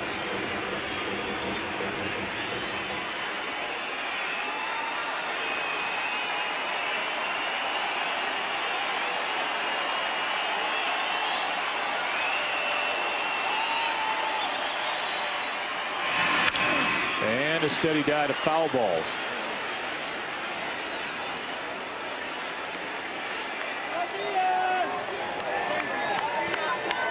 All snuggled up with the Rockies version of a rally monkey, which is what they need to put together here in the 4th inning.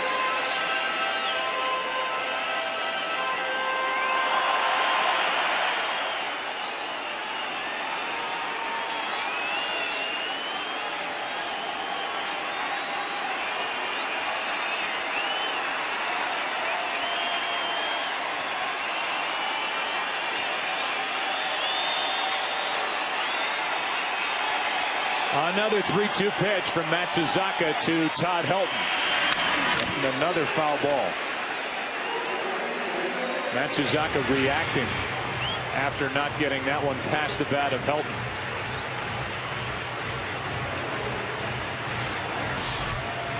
Watch the reaction after the foul ball. All night long he's been wiping the perspiration from his neck, rubbing up the baseball, able to blow into his pitching hand on this cold night in Denver.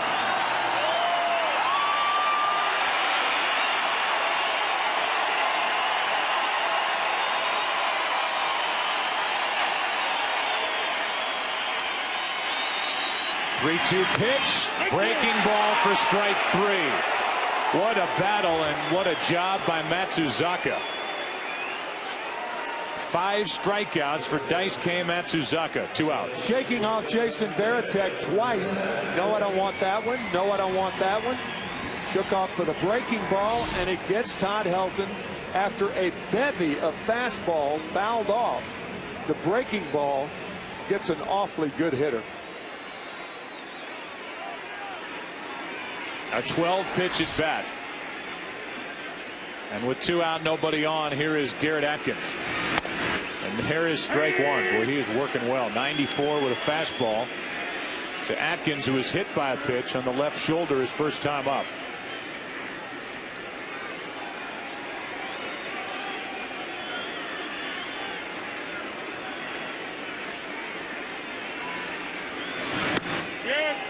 Fooled Atkins. It's 0-2.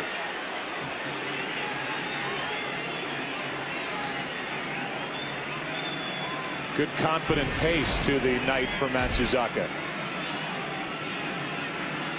Not rushing anything, and he's got a 6-run lead to play with here in the 4th inning. With 2 out, the 0-2 pitch.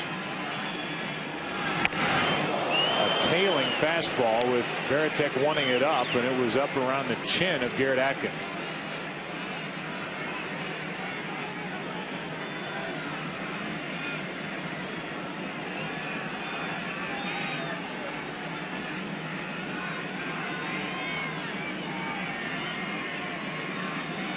One ball, 2 strikes. Just missed the outside corner with a 95-mile-an-hour pitch.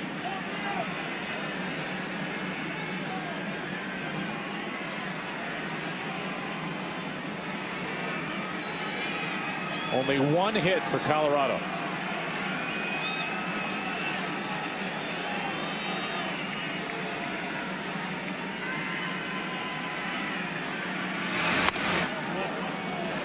Three and 2.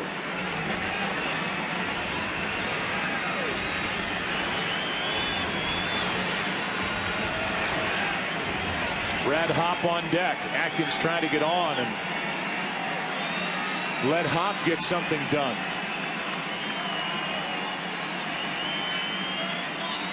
The 3-2. A 2-out walk, and that's the first walk of the night handed out by the Boston right-hander.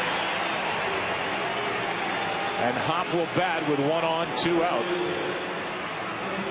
0 for 1 tonight. 1 for 9 in the series with 7 strikeouts.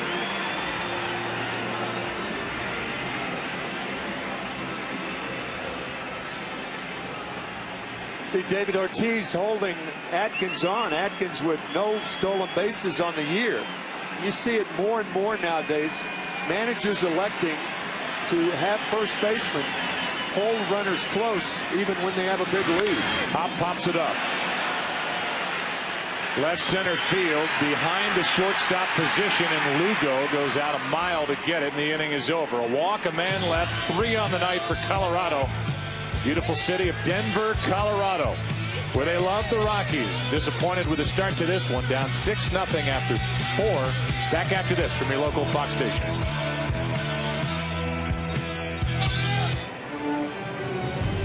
Beautiful shot from outside the ballpark here in Denver. And under the lights inside, it's been all Boston. Led by Daisuke Matsuzaka with his right arm and his bat. It's 6-0 as we go to the 5th. And first up is J.D. Drew. Good job by Franklin Morales, who throws a sweeping breaking ball over the outside part for strike 1. Drew is 0 for 2. Not in on the fun. The rest of the lineup is. Drew's the only guy not to reach base. It won't be easy against this left-hander. A check swing. 1 ball, 1 strike.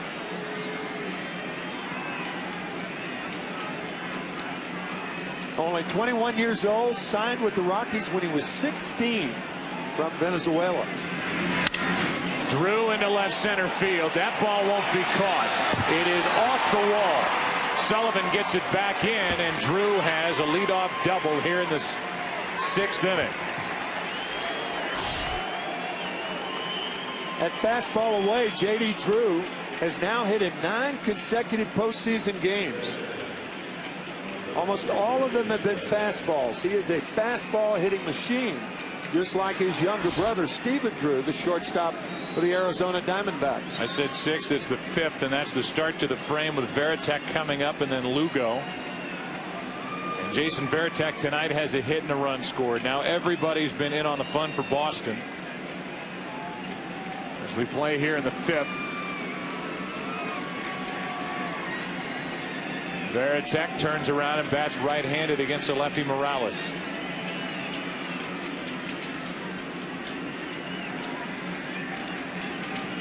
And shows bunt, does bunt, foul. So here's a team up 6-0 in this ballpark, bunting, and bunting it foul. Strike 1. Sergeant Major of the Red Sox. There he is. We talked about it earlier. Sergeant Major, arguably the most respected man in the armed services, in the Army.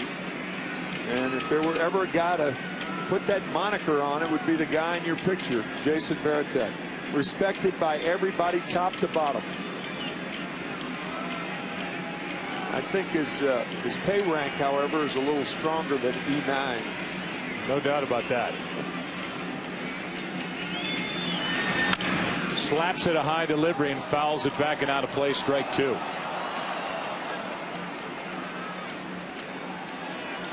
Nothing and 2 on Varitek as Franklin Morales tries to get around the first hit he has allowed. He took over in the 3rd inning. He got Pedroia on a ground out, had a perfect 4th, and now has given up the leadoff double here in the 5th.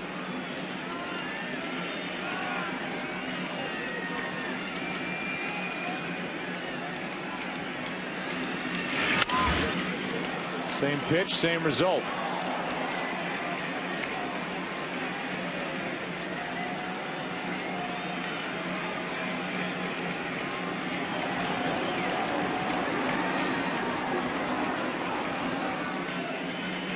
Red Sox have a great traveling group of fans. Everywhere you go around baseball these days, they are all over ballparks, and there's a healthy contingent of them here in Denver.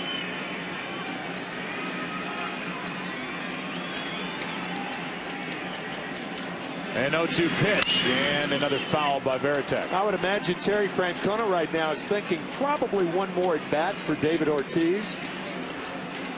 If he hits in the 6th inning, then you send Euclid out there for 4 innings of defense, perhaps.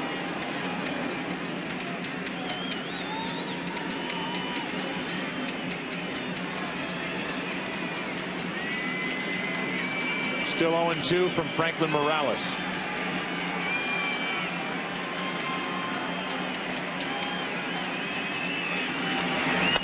Ball 1.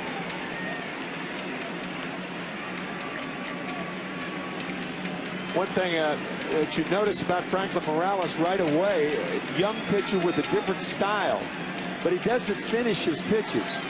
And what that means, we were talking to Clint Hurdle about it before the game tonight. When you finish your pitch, when you've thrown from the stretch or the windup, and you're ending your delivery, you almost feel like you could touch the ground.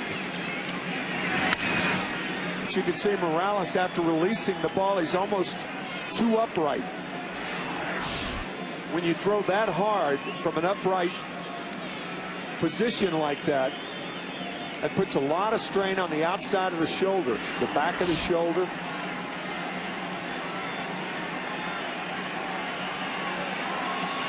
Bob Apodaca, the pitching coach, to the right of Clint Hurdle as he sits there in the dugout. 1 ball, 2 strikes. Runner at second, nobody out. Crowd trying to will themselves back in the game, and Varitek fooled, struck out swinging, and he's motioning all the way back to the dugout. Morales changed up a bit on Varitek and rings up his first strikeout of the night. It looked like a breaking ball. That Morales normally throws a hard breaking ball, but sometimes if you grip it tighter, it comes up slower, and that fooled Varitek. So runner at second, 1 out. Julio Lugo will be the hitter. Lugo's had a perfect night so far. A double, a walk, a run scored. In his first year of a 4-year deal that he signed with Boston. That one is up from Morales.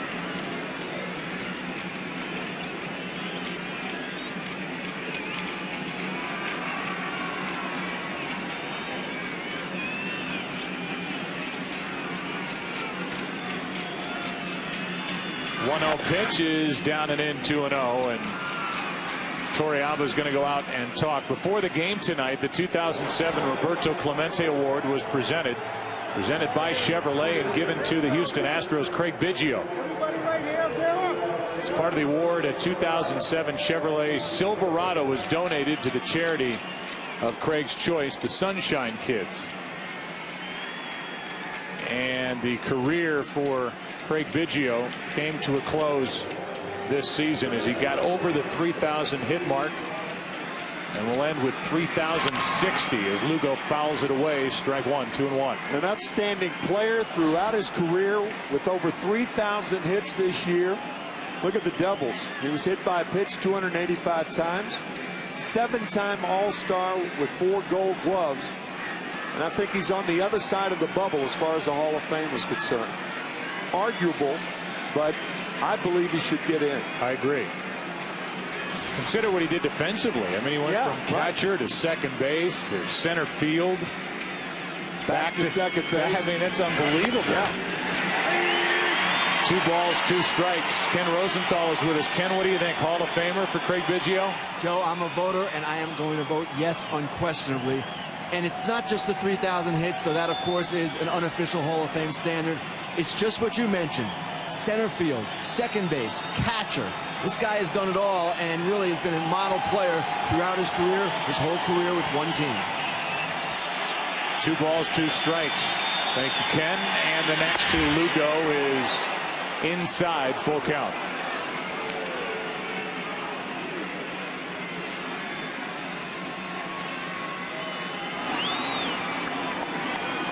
One of the biggest swings of the night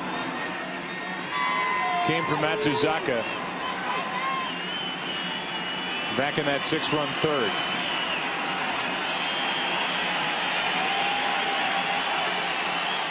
(3-2) to Lugo. Runner stealing third, and Drew will have to go back to second.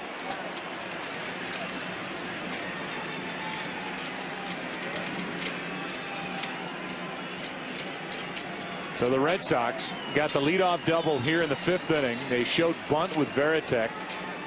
It tells you how comfortable they feel in this ballpark with a 6-run lead. Trying to squeeze out as many as they can, and Drew was running on that 3-2 pitch, able to get a huge lead back at second base.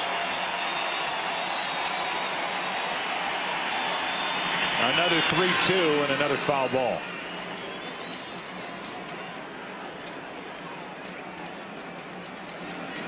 Josh Fogg, the starter, lasted only 2 2/3 innings. and allowed all 6 runs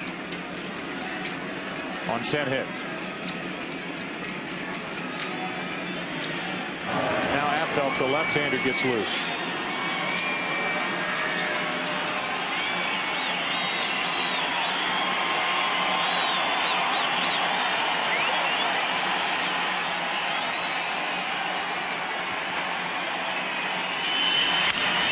Lugo sticks the bat out, flies it into right. Hop is there for out number 2. And Hop has already proven in this series that he's got a very good arm.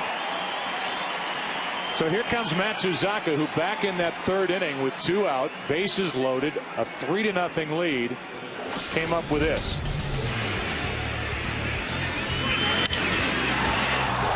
The base hit into left, scored 2, another run followed, 6-0, and then Daisuke has done the rest on the mound. Yeah, in effect, that base hit doubled the score.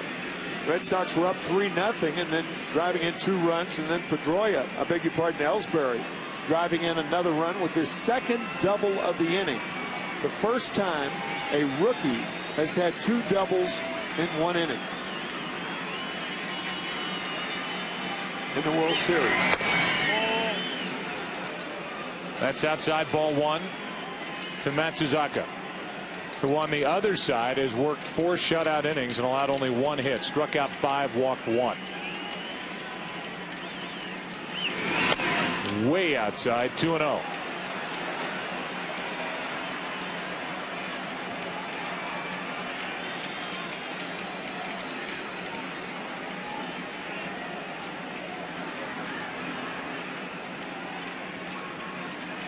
This is a Colorado team that is here having been built from within.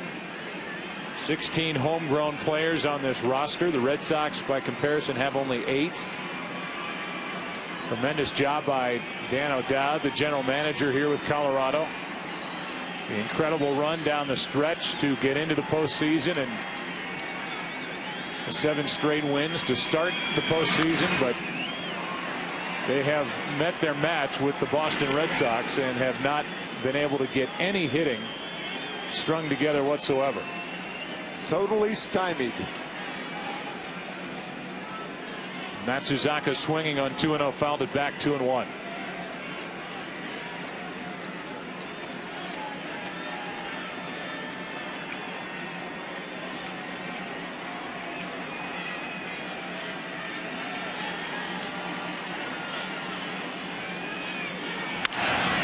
Another pretty good swing by Matsuzaka, the count 2-2.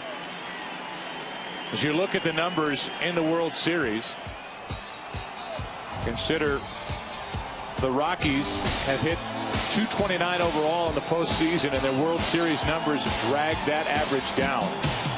Only 162 team average. 1 for 15 with runners in scoring position. They've scored 2, they've allowed 21.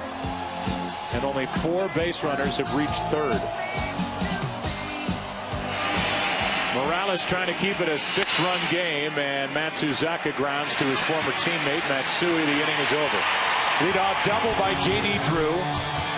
He stays put. We go to the bottom of the 5th inning here in Denver. Rockies bat, round 6.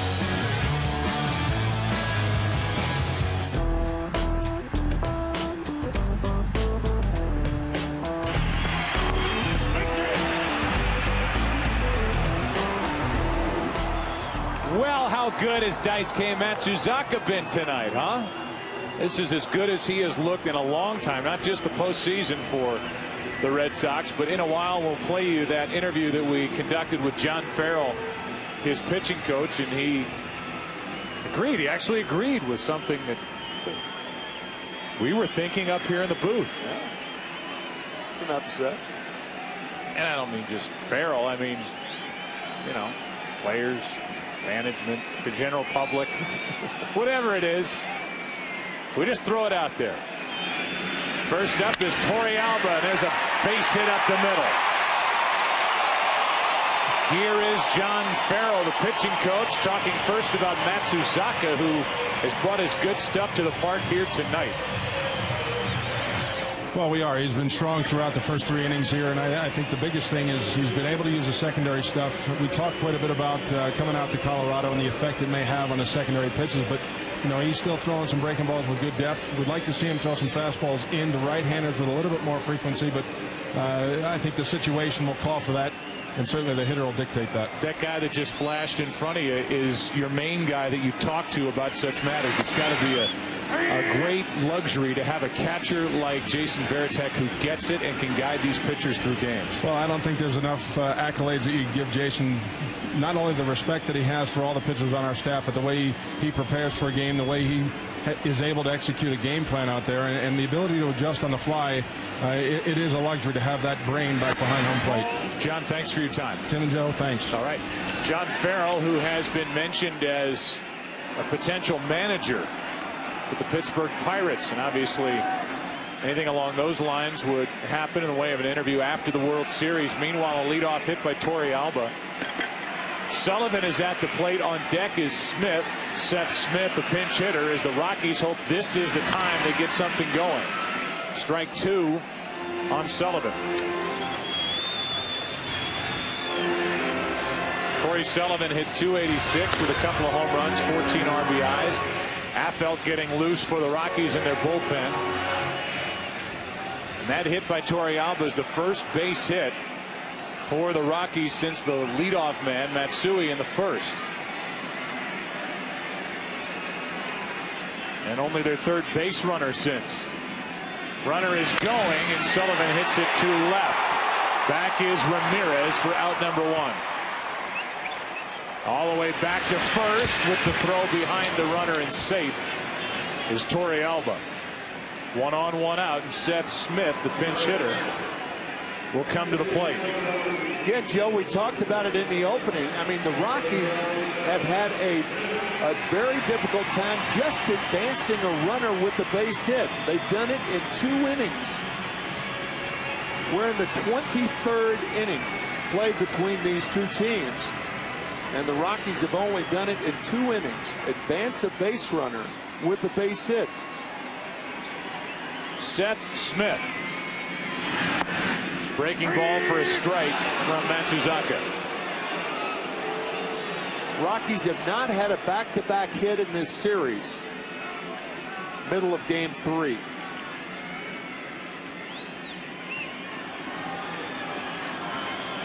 Torey Alba at first, 1 out for the pinch hitter Smith. And he breaks his bat trying to dump one into right. Drew is going to play it on a bounce. And Smith, who got a key hit in game 4 of the NLCS, looping one down the left field line, drops one into right. It's 2 on, 1 out.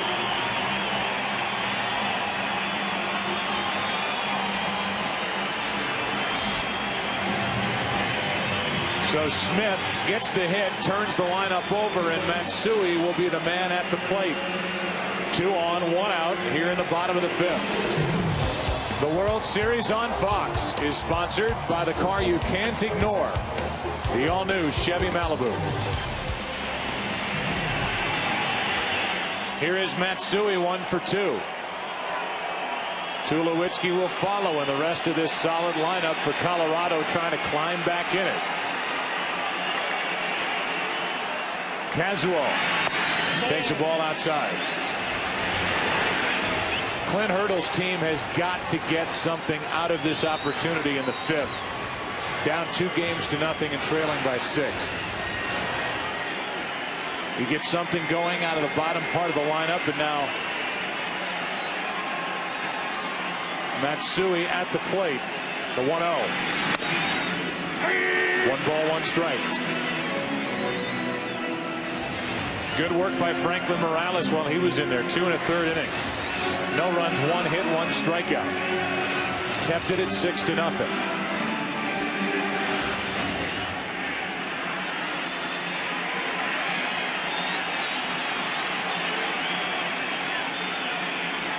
The 1-1. 2 balls and a strike.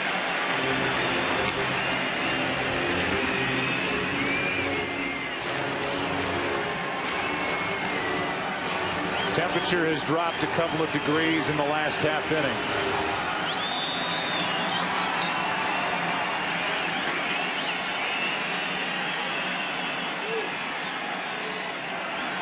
2 on 1 out, 2 balls and a strike, and Kazuo Matsui fooled on the pitch, 2-2. Matsusaka 1 pitch ahead of the Rockies hitters all night long.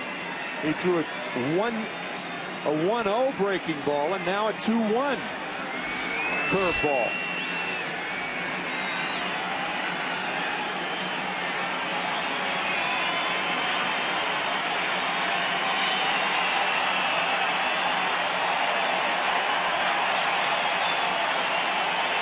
Two pitch. Ground ball left side. Lugo goes to third and out with a good play by Lowell. Boy, that's a terrific play on 2 counts. The first one is Lowell didn't go after the ball. He knew where Lugo was positioned. He went right to third in between hop. Lowell makes the play. That is a fine play. Excellent play by Lugo and the catch by Lowell. Watch Lowell. He doesn't go toward the ball, but goes toward third base so he can be there. And Lugo alertly makes the play. Very well done. So now it's 2 on 2 out for Troy Tulowitzki. The rookie shortstop takes the ball. 2 hits in the first game of this World Series, nothing since. 2 for 7 overall. He's grounded out and struck out tonight.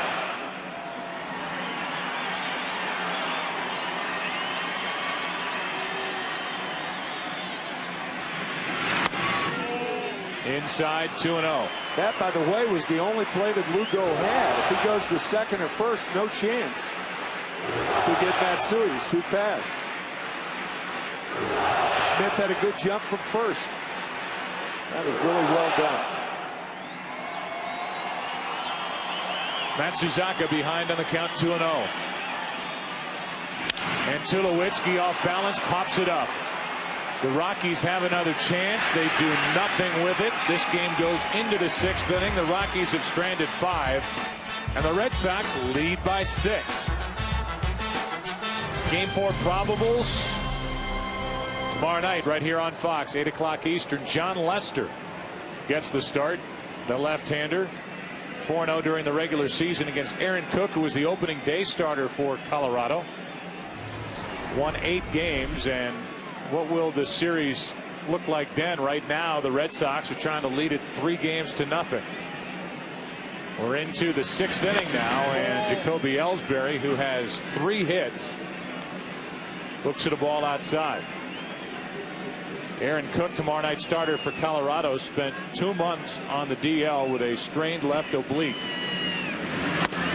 Worked his way back and was activated for this World Series round, and he'll get the ball tomorrow night against John Lester, who goes into the rotation as the Red Sox left Tim Wakefield and his bulky shoulder off the list. Ellsbury with a good rip against Jeremy Affeldt, who's the 3rd pitcher of the night for the Rockies, and the count's 1-2. Pedroia will follow, and then David Ortiz.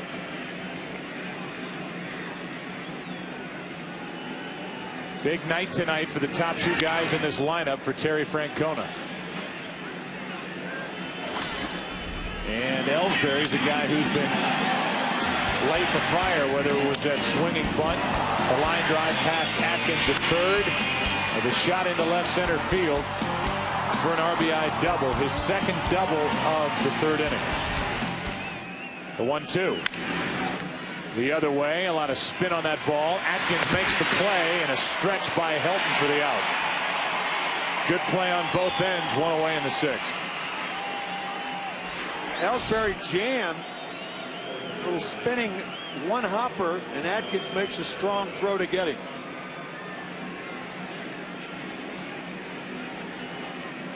Ellsbury, just watching him, that's the one pitch he's going to have to really work hard on. That fastball tight. Major league pitchers are going to exploit that area. Here's Pedroia with Spire getting loose for the Rockies in their pen. Dustin tonight with 2 hits and a ground out. He has scored a run. And he waits for a 1-0 from Jeremy Affeldt. 2-0. Joe stating the obvious, but the Rockies realize what they're up against. As you see, the first two hitters tonight, 5 for 7 with a couple of runs and RBI, 3 singles and 2 doubles. Ellsbury and Pedroia. The Rockies realize if they lose tonight, only one team has come back from a 3-0 deficit, and that's the team they're playing, the Boston Red Sox. That happened in the ALCS in 2004. It hasn't happened in the World Series. And mentioned it earlier, the guy lurking for Game 5, if this series gets that far, would be Beckett. Right. The 2-1 to Pedroia is on the inside corner. 2 balls, 2 strikes. Good breaking ball from Affeldt. Torrealba caught it out of the strike zone, but it crossed the plate in the strike zone.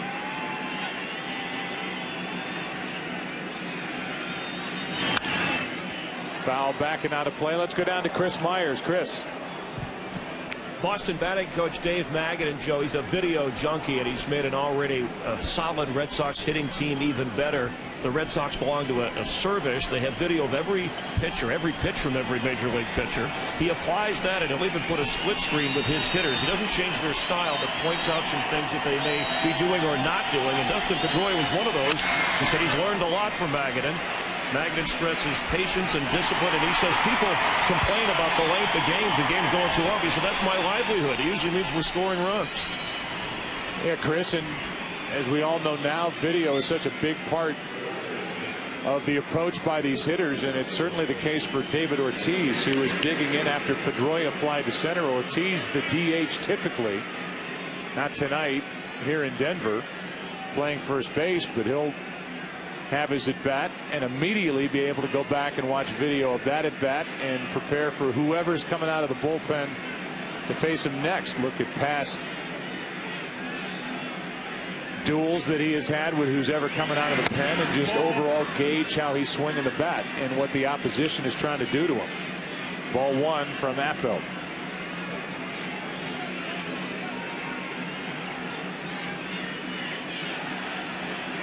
Manny Ramirez on deck. The 1-0 pitch. 1 ball, 1 strike. The Rockies in the bottom of the 6th inning will have the heart of their lineup: Holiday, Helton, and Atkins. Talked about it last inning. You wonder whether this is David Ortiz's last at bat or not. 6-run lead. Kevin Youkilis, much better fielding first baseman.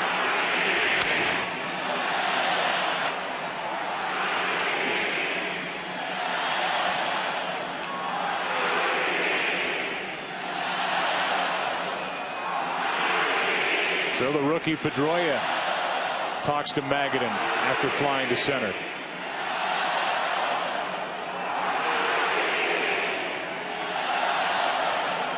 One-two pitch. Ortiz takes down and away. 2-2.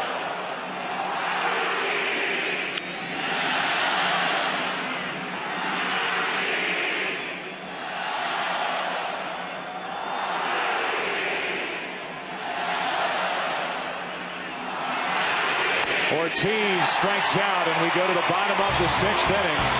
Heart of the lineup coming up for the Rockies, who so far have been shut down by Daisuke Matsuzaka. Here in Game 3, Boston up 6-0.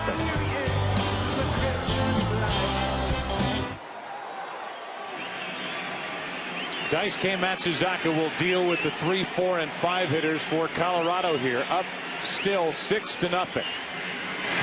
Breaking ball freezes Holiday, strike 1. And speaking of freezing, Kevin Youkilis must be. He does take over at first, as you thought he might, Tim, and he looks a little different than we saw him earlier. Well, I'll say short sleeve shirt. 40-degree weather, and earlier bundled up like it was 40 below.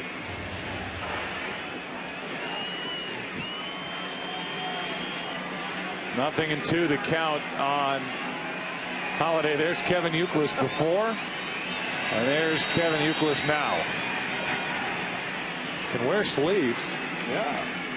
choosing not to. And ball one outside with a 93-mile-an-hour fastball. He's the only guy on the Boston defense with short sleeves on, after being the only guy on the Boston bench dressed like he was a gnome. In gnome, not in gnome. A gnome. No, right. Here's a 1-2. It's high, 2-2. Matsuzaka trying to get the leadoff man, did not do it last inning. And now Javier Lopez, who takes a swig of water, and Mike Timlin start to get loose for the Red Sox in their bullpen. Good low delivery, and Holliday put a good swing on it. Still 2-2. Matt Holliday during the season led the National League in average hits and RBIs in his home park. And before the game, speaking of RBIs, KPMG presented a check for $1 million to Major League Baseball's RBI program, reviving baseball in inner cities. There's Tim Brosnan there, baseball, and there's a ground ball to third. Lowell makes the play, 1 out. Leadoff man is gone, and Todd Helton will walk to the plate. And as Matsuzaka pitches deeper into this game than any other he has pitched so far this postseason, he has 1 out, nobody on for Helton, who's 0 for 2. Longest he had lasted was 5 innings against the Indians, game 7 of the ALCS.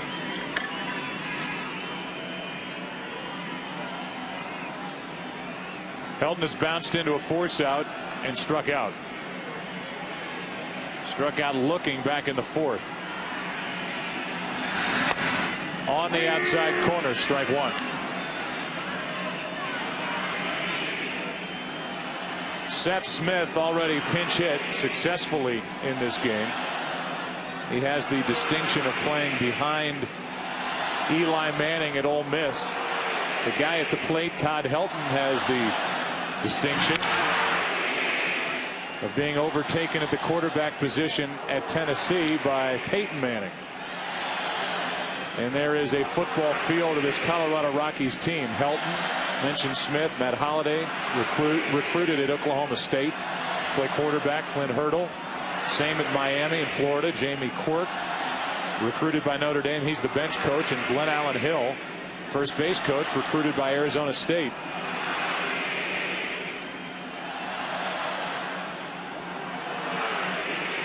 The 0-2.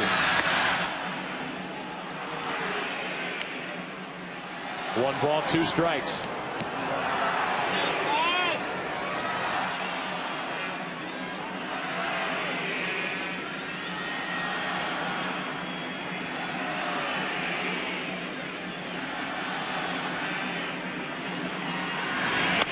Two and 2.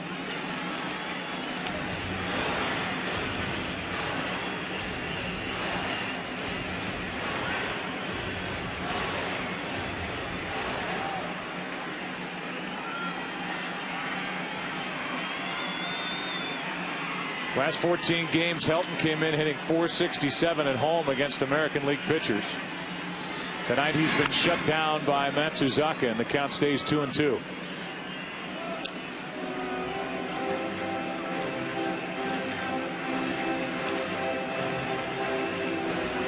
Top of the hour. That's us. And we are in the bottom of the 6th inning of game 3 with the Red Sox up 2-0 and leading tonight on the strength of a 6-run 3rd inning and the pitching of Daisuke Matsuzaka and hitting of Matsuzaka. 6-0, 6th inning, 2-2 pitch. Helton rips it foul.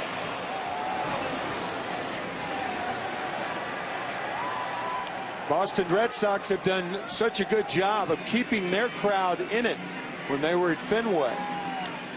Fenway faithful cheering them on, saw them win 2 in a row, and Red Sox have quietened the crowd tonight with 6 in the 3rd.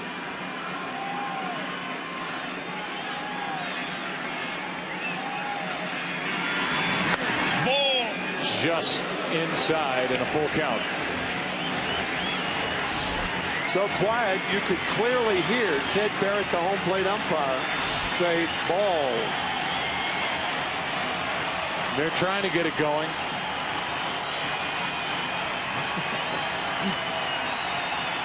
Purple rain.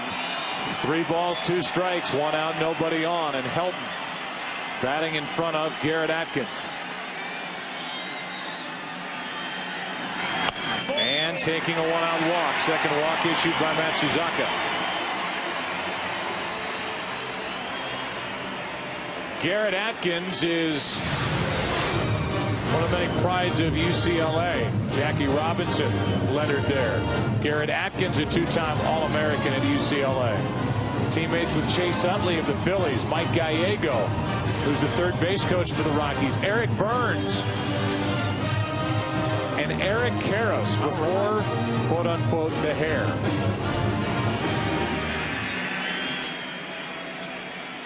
There's Mike Gallego. 1 on, 1 out. Atkins, arms go up on a pitch inside. Troy Aikman was at the game. Game 2 at Fenway. Another Bruin. And Atkins is trying to reach base for the 3rd time tonight. He's been hit by a pitch and walked. The walk put Helton on. And here's a 1-0. 2-0. On deck is Hop, the right fielder, with Javier Lopez, a former Colorado Rocky, getting loose for the Red Sox in their pen.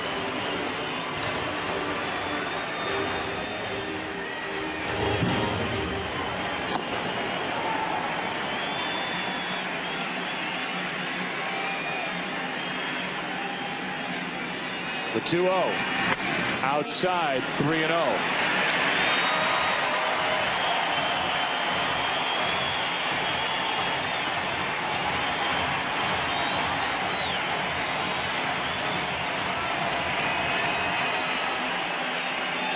Atkins will take with a 3-0 count. His team down by 6. 1 on, 1 out. Matsuzaka misses back-to-back walks.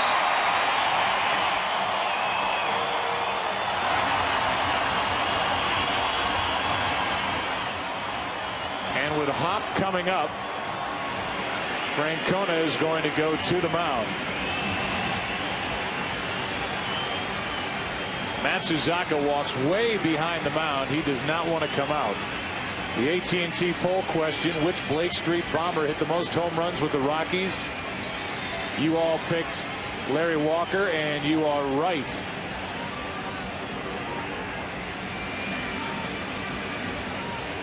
Lopez is coming in. Hop is coming up. And Dice Game Matsuzaka is coming out, leading 6-0 in the 6th.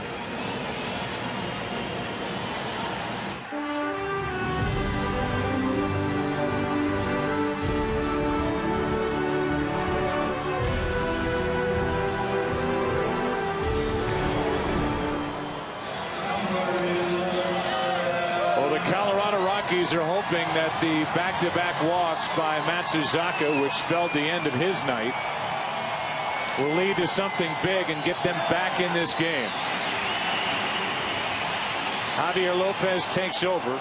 He first got to the big leagues with Colorado back in 2003, 2004. And there are his numbers from this postseason: 4 games, 2 1/3 innings. 2 on, 1 out. Hop at the plate. And a little flare into left center field. A base hit. Here comes Helton, and the Rockies are on the board. 6-1 here in the 6th.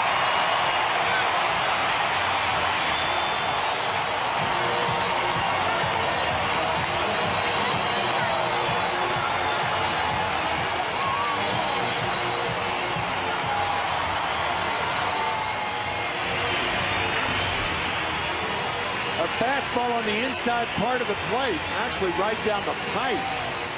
And Brad Hop with his 2nd hit, first RBI of the World Series, as Todd Helton scores easily. So that has to feel good for Hop, who finally breaks through. As do the Rockies, now down by 5, and they have 2 on with 1 out.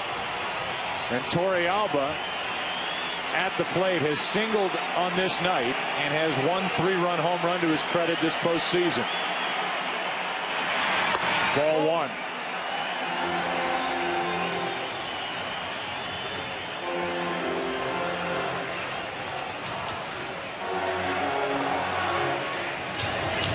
Now Okajima joins Timlin. Corey Sullivan on deck. On the inside corner, 1 ball, 1 strike from Lopez. That's the reason that Terry Francona is not taking out the left-hander now, because Timlin would pitch to only 1 hitter. So he's hoping that Lopez can neutralize Torrealba, and then he'll have the left-hander to pitch to Corey Sullivan. 2 on, 1 out, 1-1 pitch is up and away. Torrealba able to lay off. 2-1.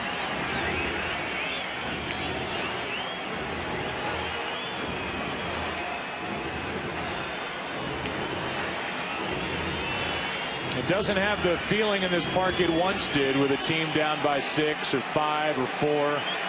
No matter how late the team was still in it. Rockies looking for another big hit, and on a changeup, Torrealba takes a big rip. 2-2. That fooled everybody, including the guy with the bat in his hand.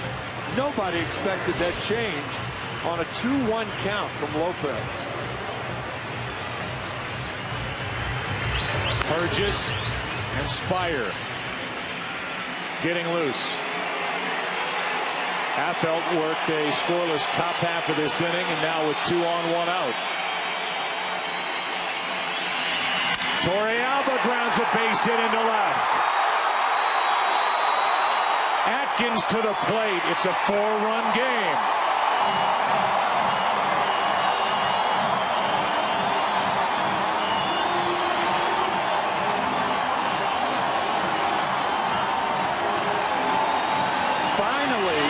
The Colorado Rockies are stringing hits back to back to back. 4 straight hitters have reached 2 walks, both scored, and an RBI for Torrealba. Rockies trying to scratch and claw their way back. And now Spilborghs is announced as the pinch hitter, and Francona is going to go to his pen. Rockies have jumped back in it, have scored 2, have 2 on, only 1 out. In comes Mike Timlin. Spilborghs will be the hitter. And the Rockies now trail by 4. It is turning into a game now in the bottom of the 6th inning. A 4-run Boston lead. But for Colorado, they have 2 on with only 1 out. And Mike Timlin takes over. If you're just joining us, Daisuke Matsuzaka made the start for Boston. So good into this 6th inning with back-to-back walks. Spelled the end of his night. A 6-run 3rd inning. It's put together by the Red Sox, and Matsuzaka chipped in with a 2-run single. One big swing of the bat tonight, and now Ryan Spilborghs is the pinch hitter for Corey Sullivan. And he'll bat against Timlin. 2 on, only 1 out.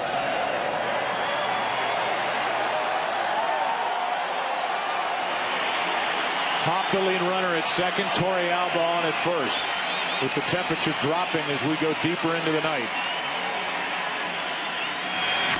And a late swing and a foul tip off the bat of Spilborghs. Strike 1. For the most part, the Rocky hitters can expect a 1-speed pitch from Timlin. He's not going to mess around with any slider. You're in a double play situation. He still throws that heavy, hard sinker. One of the best right-handed, overhanded sinkers in the American League. Spilborghs hit 11 home runs during the regular season, drove home 51. Had a great month of September. Outside, a ball and a strike. The night for Matsuzaka now finished 5 1/3, 2 runs, 3 hits, 3 walks, and with the 2 in the inning, both guys came around to score. 5 strikeouts. He threw 101 pitches.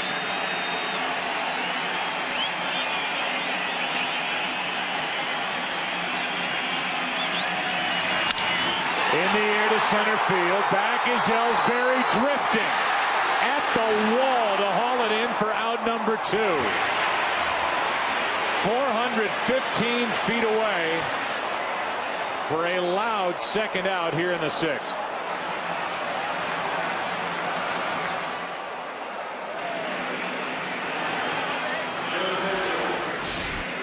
Out in a lot of ballparks, but not here.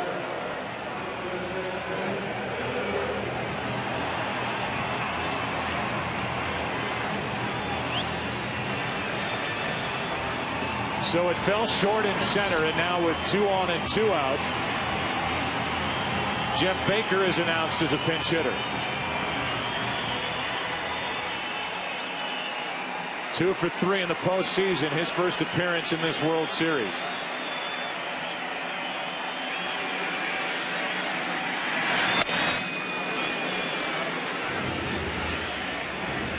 Strike 1 from Timlin. Affelt one perfect inning with a strikeout.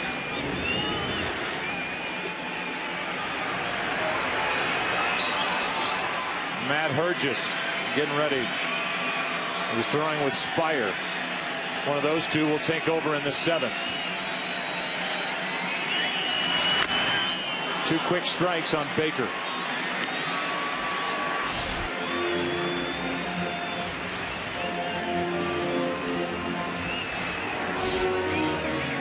Baker unable to lay off 2 pitches that were up to start this at bat. It's a 4-run game. 6th inning. And Spilborghs is still down there in the dugout muttering to himself about a ball that he hit well on this cold night that fell at the wall in center field.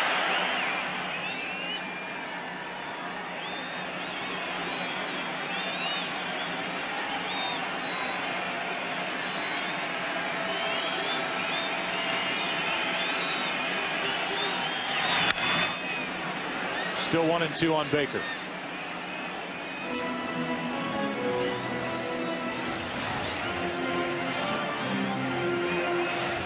Once again, nothing fancy out of Timlin.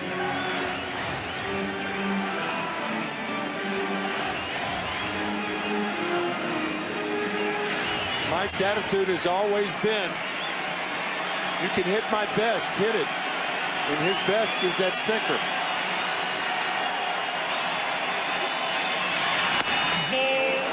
Just missed the outside corner. 2 and 2 for Jeff Baker, one of the 16 homegrown players on this World Series roster for the Colorado Rockies. Hit 222 and 144 at bats with the big league club this year. Hit 231 at AAA Colorado Springs. The 2-2 from Mike Timlin. Line drive caught by Lugo. Up to get it, and the inning is over. That takes at least 1 run off the board as Lugo got it in the very tip of his glove. But back-to-back hits produced 2 runs. And the Rockies back in it, down by 4 as we go to the 7th. Back after this from your local Fox station. Brian Spilborghs, who pinch hit and hit a ball to the wall in center field, takes over in center, and Matt Hergis is the 4th pitcher of the night for Colorado. Hergis pitching. Ken Rosenthal spoke to him. Ken, what do you have? Yeah, Matt Hergis, Joe, says that a pitcher at altitude cannot simply flip a breaking ball. That pitch will end up belt high at best. Instead, he says those pitchers need to bury those pitches, knowing that the break will be tighter, not as drastic. At sea level, Hergis says he picks the top of the catcher's mask as the point where he wants his pitchers to break. But at Coors, he aims for the back of home plate. That's a difference of several feet. All right, Kenny, thank you. And Hergis, who had to reprove himself at the AAA level this year, worked his way back to the big leagues. I ran into Tom Reynolds, who is the manager at AAA Colorado Springs. And Colorado Springs is at an even higher altitude. So for the Colorado AAA pitchers, they get a taste of it there. And if they're effective, it can prove themselves there. They come actually down a bit to get to Denver. And it is a different experience with breaking balls thrown at the higher altitude. That misses outside just a bit. And the count evens 1-1 on Manny Ramirez. So if you're Matt Herges, the spot you're aiming at is right actually there, the back of the plate. So burying that breaking ball, normally he aims about right here, and the breaking ball kind of floats down in the middle of the plate, but not here.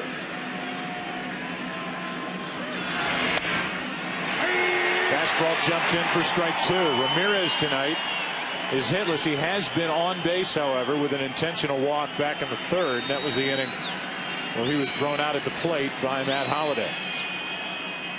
Top of the 7th, a 4-run game, 6-2 Boston. Rockies came oh so close in the bottom of the 6th to add on to the 2 runs that they scored, and the ball hit the center by Spilborghs. And then the play by Lugo at the very top of his leap to get the line drive hit by Baker. Ball 2.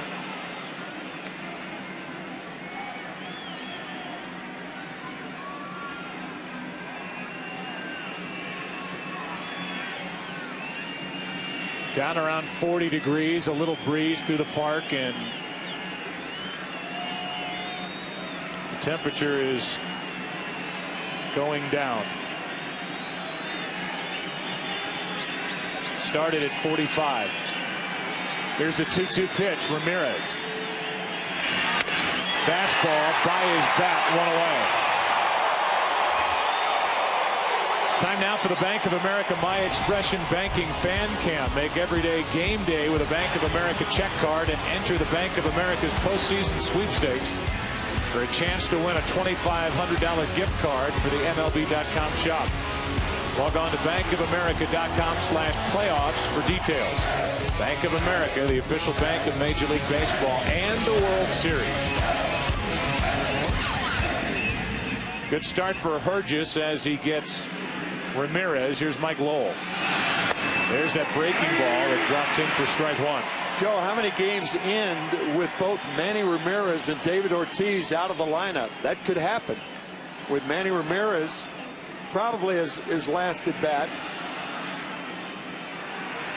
Coco Crisp could go into center field, move Ellsbury to left field. But again, the Red Sox do not end too many games with both of those guys out of the lineup. Looked like a changeup, and Lowell came up empty, way out in front of the pitch. 0-2.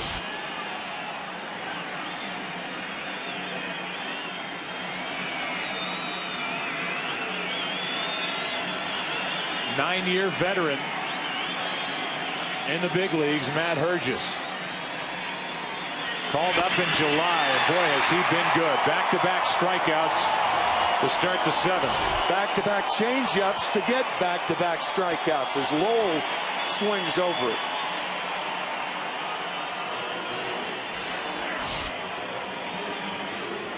And now with 2 out, here is J.D. Drew, who has a double and who has a 9-game hitting streak alive now with that double. He hit in his last at bat in the 5th. Top of the order will bat for the Rockies in the bottom of this 7th.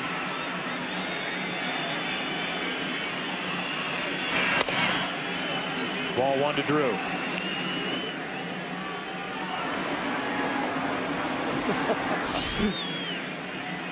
Euclid is all bundled up again.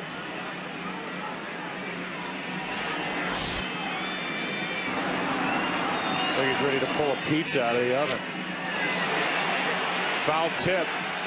Torre Alba turned around to Ted Barrett, the home plate umpire, and called it himself. 1 ball, 1 strike.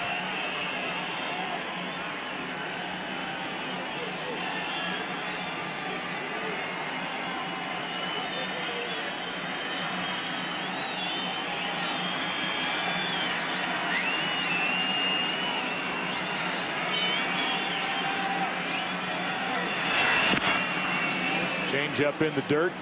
2-1.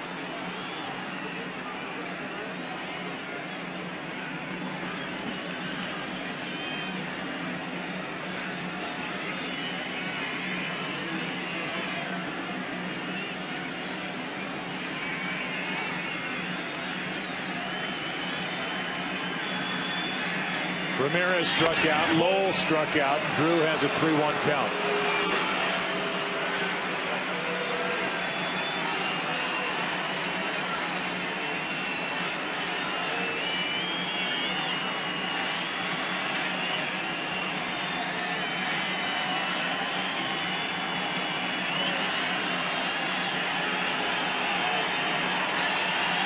Euclid working on his swing down in the dugout as Drew fouls it a full count, and Hergis could strike out the side here in the 7th.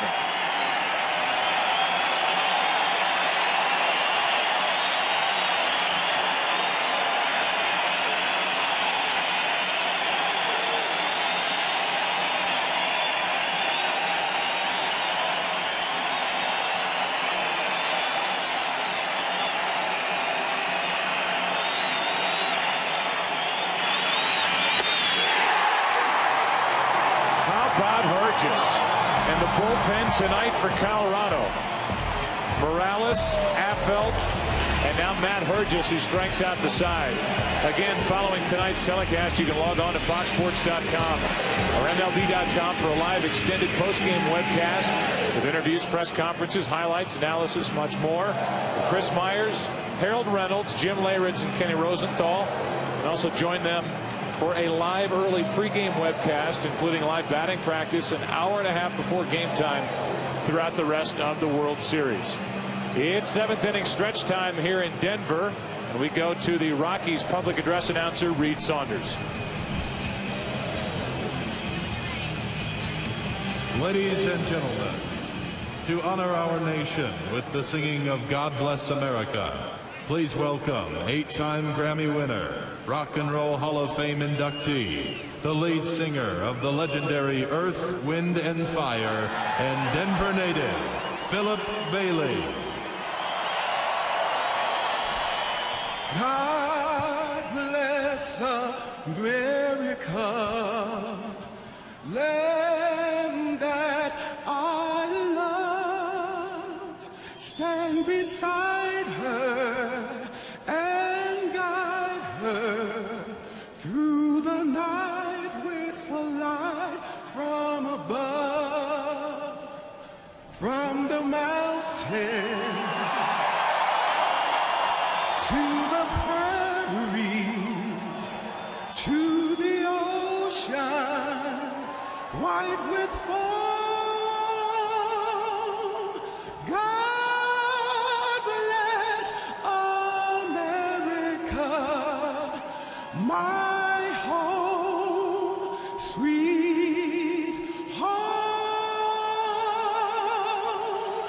God bless America, my home, sweet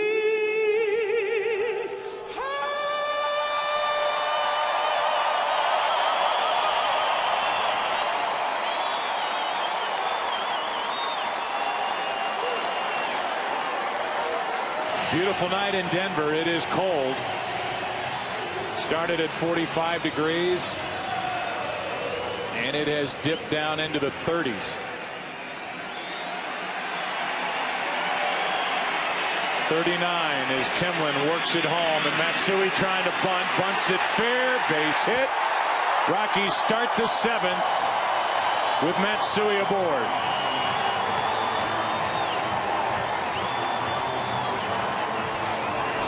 Jamie Quirk, one of the coaches for the Rockies, says that he's never seen anybody who can deaden the ball like Matsui. And an example of that. No way to make that play, says Mike Lowell. Well, Timlin is in the game. Tulowitzki, the right-handed hitting shortstop. Ben Holiday, another right-handed hitter. Terry Francona has already shown that he will bring Okajima into a game with right-handers coming up. Helton will bat in this inning, barring a double play. He's a left-handed hitting first baseman. Ball 1 to Tulowitzki. Manny Ramirez made the first out of the 7th inning, and we speculated saying that perhaps Coco Crisp would go in the game. Ellsbury moved to left. Well, Manny Ramirez is still in the game. So the Red Sox do not have their best defensive team out there. Runner Matsui is going. Throw down is not in time.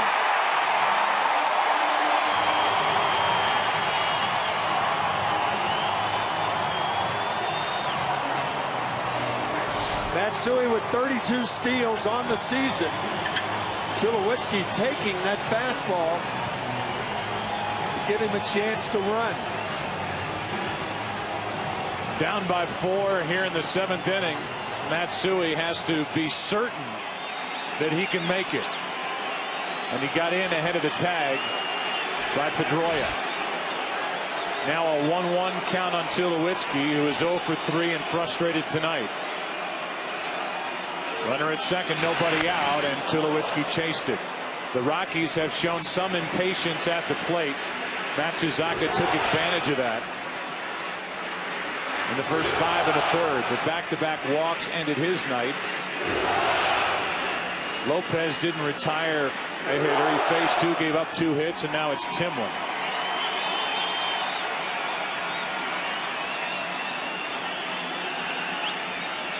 Tulowitzki, the rookie, grounds one up the middle. That's a base hit. Matsui will go to third.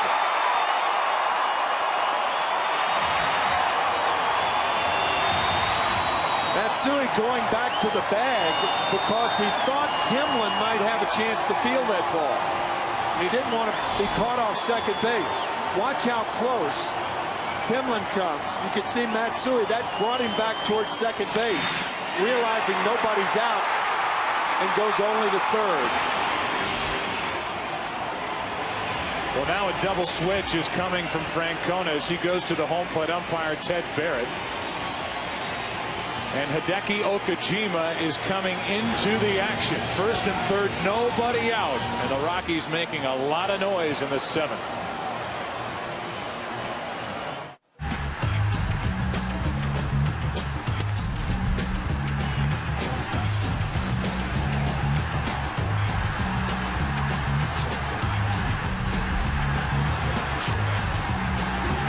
No runs allowed this postseason between the combination of Hideki Okajima and Jonathan Papelbon, the closer for Boston.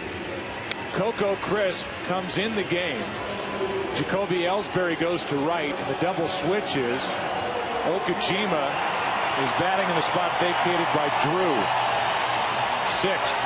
Crisp will bat 9th. And Okajima will deal with the MVP candidate, Matt Holliday, who this postseason is 1 for 10 against left-handed pitching. And that's the reason Terry Francona didn't take Manny Ramirez out of the game for defense, because if he was going to remove Timlin, he could make the double switch, and that's exactly what he did.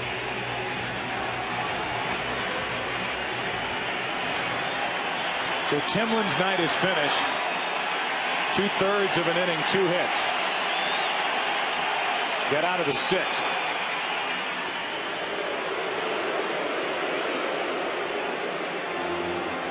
First and third, nobody out, and the Rockies are finally starting to string hits together. Del Carmen gets loose.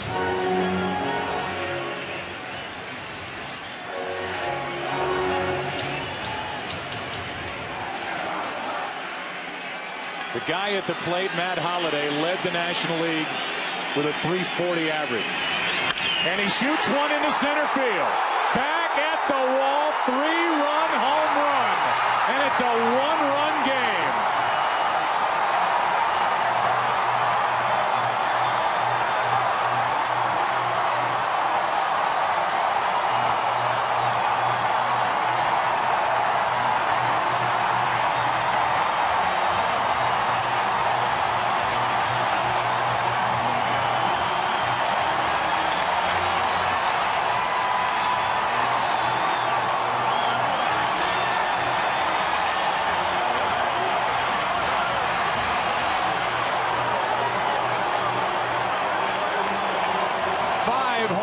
This postseason for the player they chant MVP for here in Denver. A man who is so deceptive in Okajima. fools no one in Holiday.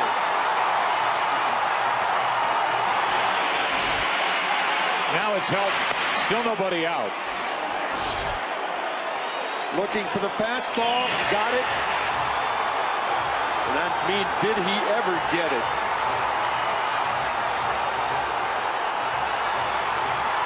Now think about the Red Sox side. Boston was up 6-0. 2 runs in the 6th, 3 here in the 7th. Still nobody out. They've made the defensive changes. David Ortiz is out of this game.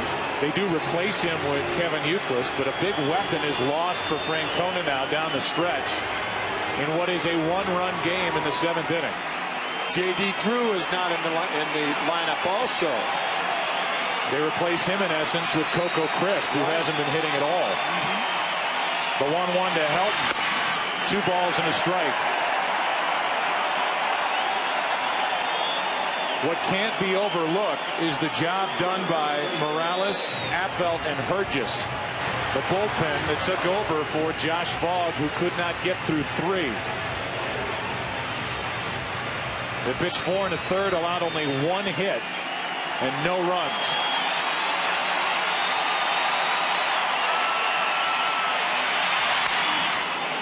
Helton looked like he was trying to go to left, and now the count evens at 2-2.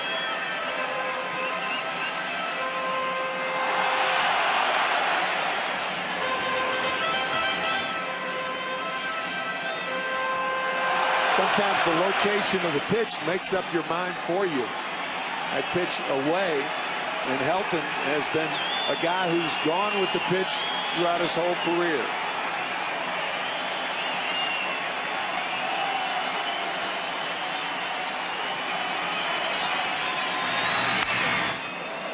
Spoiled the pitch from Okajima.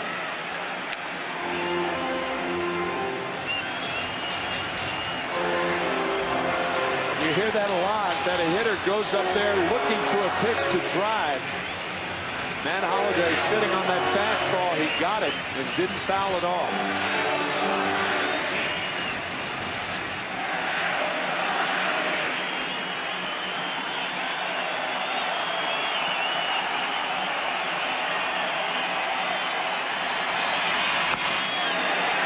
Full count on Todd Helton.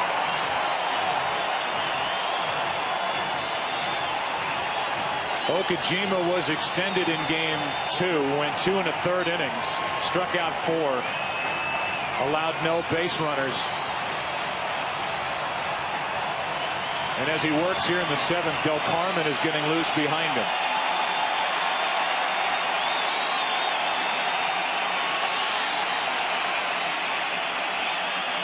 (3-2) to Helton. Line drive, base hit.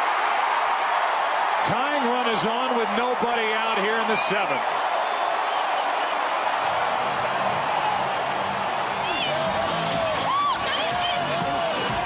And the pitch makes up your mind for you. That pitch up and away, and Helton's done it his whole career. Shoots one to left. Talked about Okajima getting extended in game 2. Let's go down to Ken Rosenthal. Ken. Joe, Okajima threw 28 pitches in game 2. Jonathan Papelbon 16. Talking with Papelbon today, he said the first thing he noticed upon getting here was that the altitude indeed bothered him. With the long flight from Boston, then the day off yesterday in Denver, Papelbon said it took him until today to fully recover from his appearance in game 2. And you've got to wonder if Okajima is feeling it a little bit here. Thank you, Ken. Well, it has been 2 innings filled with base runners for Colorado against the bullpen. Lopez, Timlin, now Okajima. 7 came to the plate last inning. Still nobody out here. 1 ball, 1 strike on Garrett Atkins.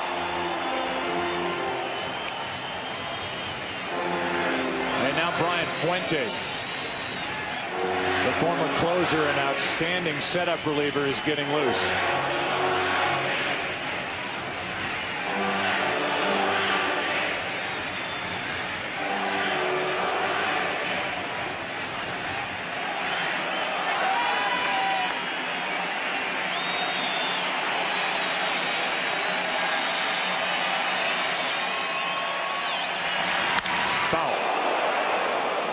asked Mike Gallego, the third base coach, strike two.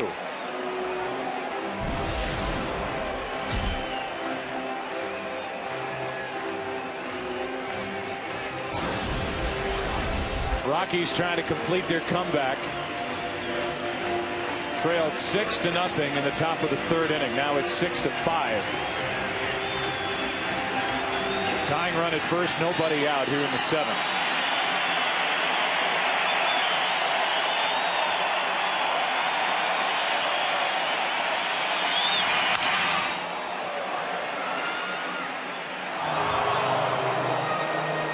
By way of a game summary, it has just turned around here in a blink because of one swing by Matt Holliday. A 3-run shot here in the seventh. The Red Sox bullpen not good tonight to this point, and for the Rockies, 4 1/3, 1 hit.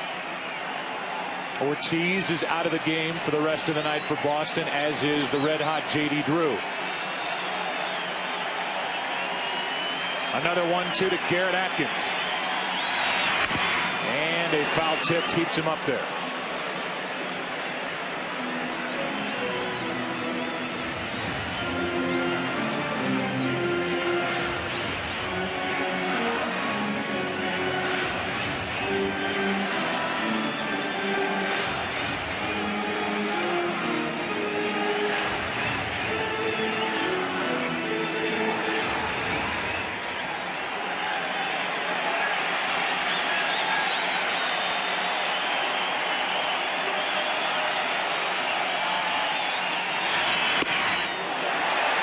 Such a big part of the attack by Okajima is deception.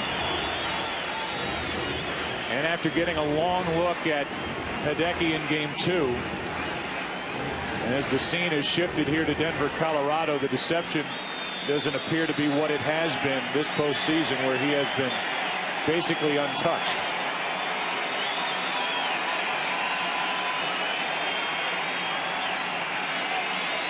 Two balls, 2 strikes on Atkins, who hit 25 home runs during the regular season. There's a change, and there's a strikeout, and that is the first out here in the bottom of the seventh, and a big one for Hideki Okajima. To get Atkins out in front. Good changeup from Okajima. You can see that's a splitter with those split fingers. He does have a change and a splitter. That appeared to be the splitter going down to get Atkins. Now it's Hop, the left-handed hitting right fielder, who hit 29 home runs during the regular season, and his last time up finally broke through with an RBI hit. That was against the lefty Lopez. Inside corner, strike one.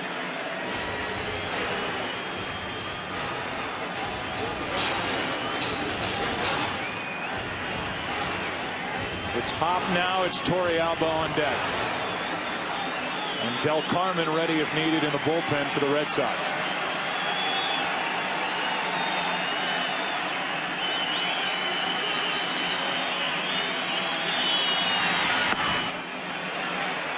One and one.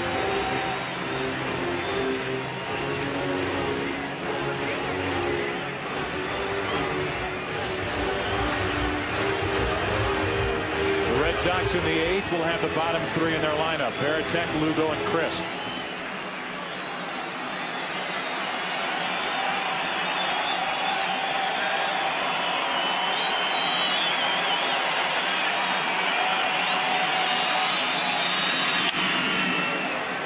Hop waited on it, fouled it off to the left, strike 2.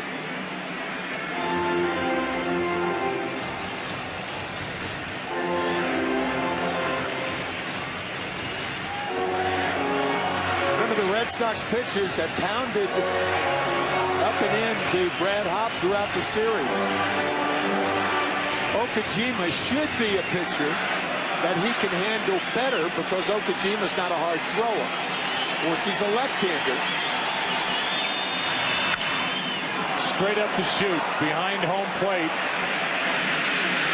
and out of the reach and out of play, as Veritek gave it a look. Still 1-2.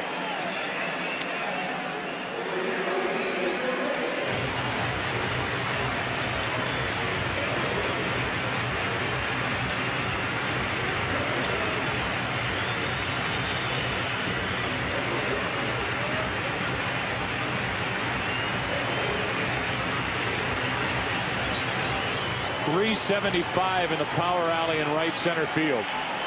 350 down the right field line. Hop with 29 home runs during the regular season. 1-2.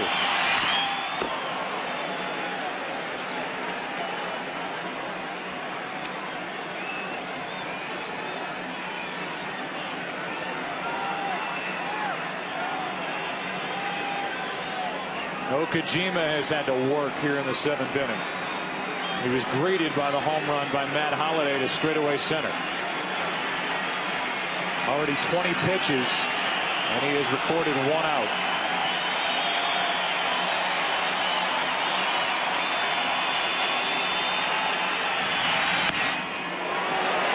Over but low, 2-2.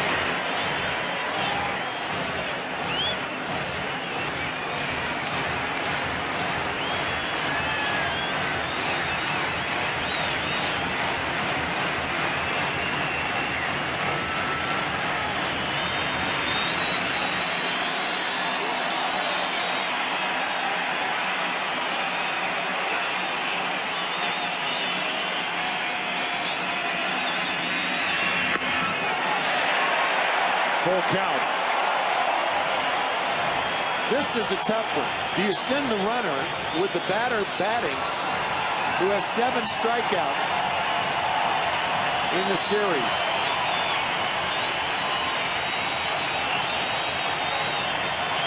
I think I'd send him. I don't think Clint Hurdle's going to send him.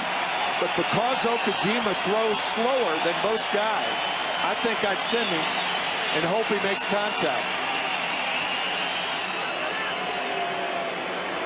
If you give the runner at first Helton a head start with the dimensions here in the park, the ball hit in the right place could tie this game. It's a gamble, but I think it's worth the gamble.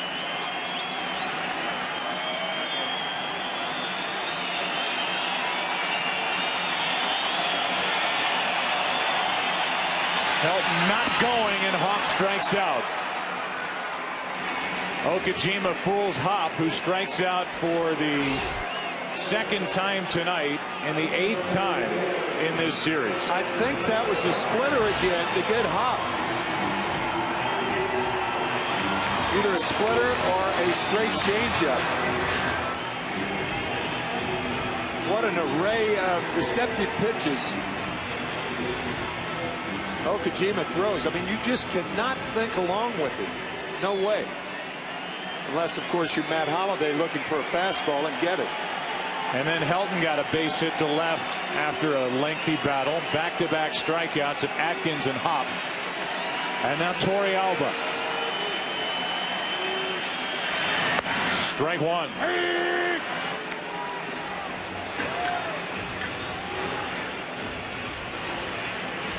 Tying run at first. He was there with nobody out. He's there with 2 out.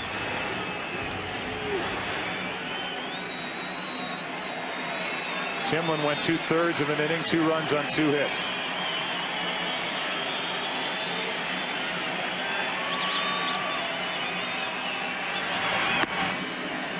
One and one on deck is Spilborghs.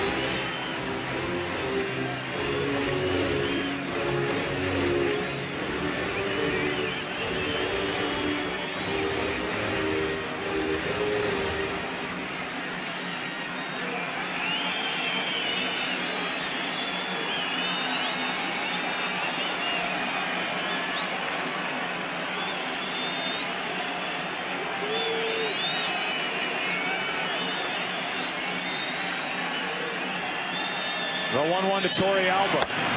In for strike 2. 76 miles per hour. 1-2. Torey Alba thought it was high. It's a breaking ball, but appeared to come in under the letters. How about this inning? The 3 runs scoring started with a bunt by Matsui and a blast by Holliday. Tulowitzki mixed a hit in there.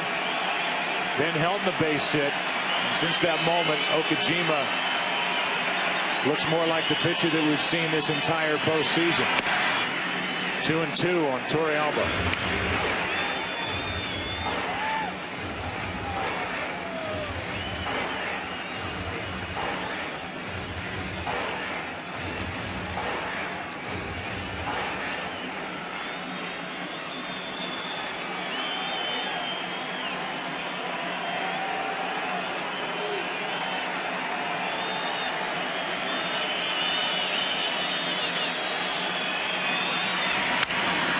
still 2-2.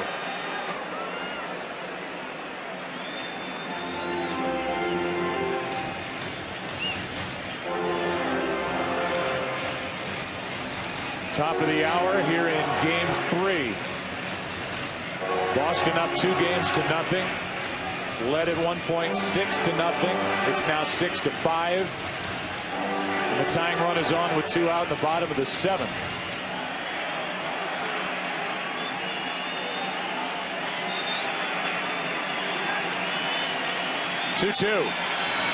Back to Okajima. And the inning is over, but the Rockies are officially back in it. Matt Holliday greeted Hideki Okajima with a home run to center. And after 7, in game 3, 6-5 Boston. Back after this from your local Fox station.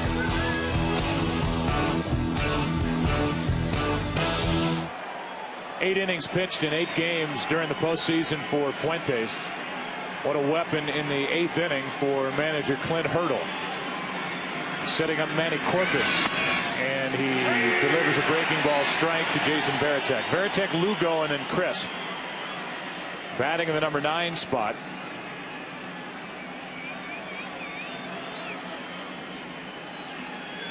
Jason tonight 1 for 3 with a single and a run scored. Batting right-handed, he takes inside. 1 ball, 1 strike. We talked about the deception of Okajima. Well, Fuentes has his own flair for deceiving the hitter. Change up, then the fastball. He kind of stiff arms the ball. Not a real fluid motion, but very, very effective. Shattered bat. Tulowitzki has time with that good arm. 1 out. The batter will be Lugo. This legend of the World Series brought to you by the movie I Am Legend, starring Will Smith.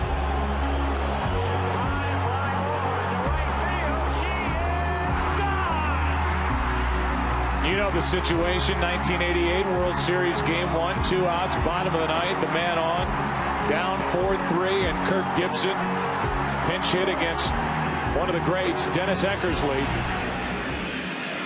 Gibson's only at bat of that World Series, which was won by the Dodgers. Here's Lugo. 1 out, nobody on.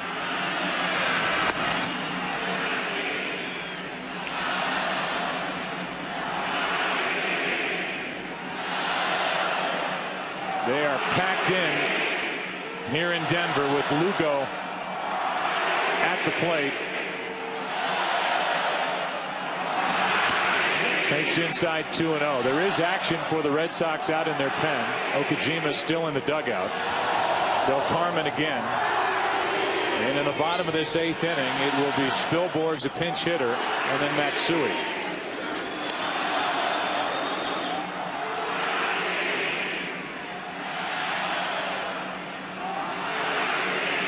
Lugo on 2-0. Takes a strike.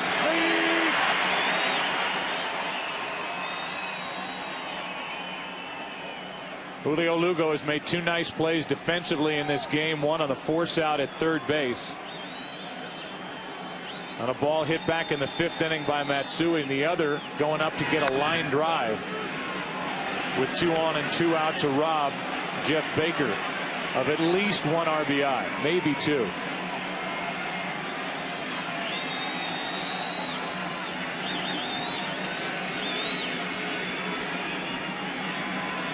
The 3-1 to Julio Lugo is high and a wild walk. That is the first walk issued by the Colorado bullpen tonight. Something that certainly plagued them in game 1 of this World Series. Here's Coco Crisp, who took over in the double switch when Okajima came in. And one of the high-powered heaters down at the end of the dugout on the Colorado side. Well, as we said about Fuentes, he does not possess that high-powered heater, but very effective nonetheless. For Terry Francona now, there are a lot of things you can do. You can hit and run. It's straight steal with Lugo. Fastball in for a strike to Crisp, who is 5 out of 32. Swinging the bat this postseason, and he has lost his center field job to the rookie Jacoby Ellsbury.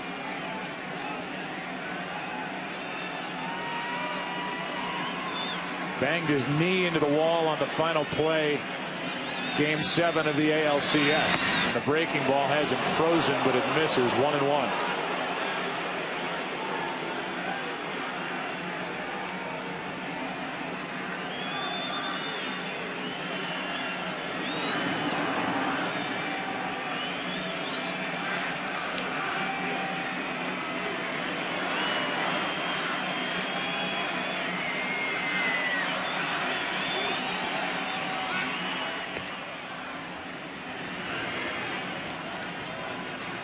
Lugo during the regular season stole 33, was caught 6 times. He is 1 for 2 during the postseason.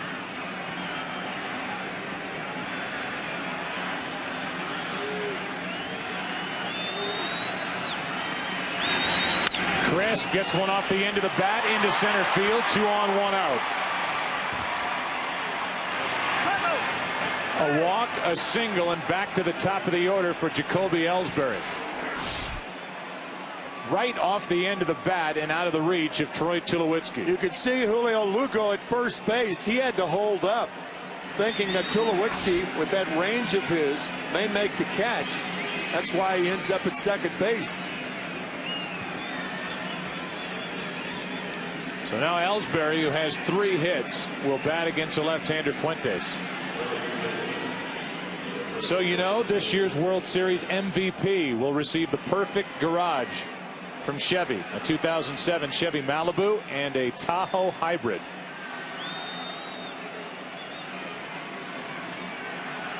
And they help to bring you baseball on Fox. We're in the top of the 8th inning, Game 3, 1-run lead for Boston. Trying to add to that, Jacoby Ellsbury, 3 out of 4. Saved by Torrealba, ball 1.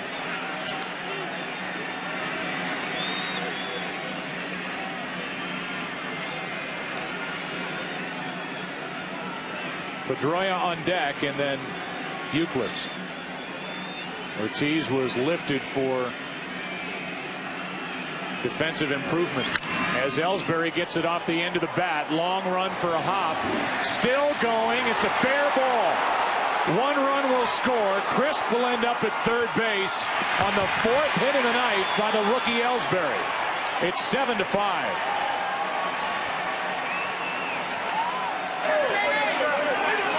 Just fair down the right field line. Ellsbury way out in front of the ball, and Brad Hopp with the slide. He tried to backhand it off his glove. Couldn't set his glove right. Ball, I think, hit the back of the glove. Crisp had to hold up at first base. Lugo scores, and Ellsbury with his 3rd double and 4th hit of the night. And with that, Jacoby Ellsbury becomes the 3rd rookie in World Series history with 4 hits in a game. Pedroia takes a strike with the infield in. It's now a 2-run lead for Boston. A walk with 1 out to Lugo. A base hit by Crisp. And now the double down the right field line. Ellsbury with 3 doubles tonight, 2 RBIs, and a run scored. What a difference he has made in the lineup for the Boston Red Sox. Well, I'll say. Took over in Game 6 of the ALCS against the Indians. Troy Hawkins getting loose. Fuentes, a rough inning, and now Pedroia lines one into right. The Red Sox keep coming. 2 more runs. The lead is 4 into second. Pedroia.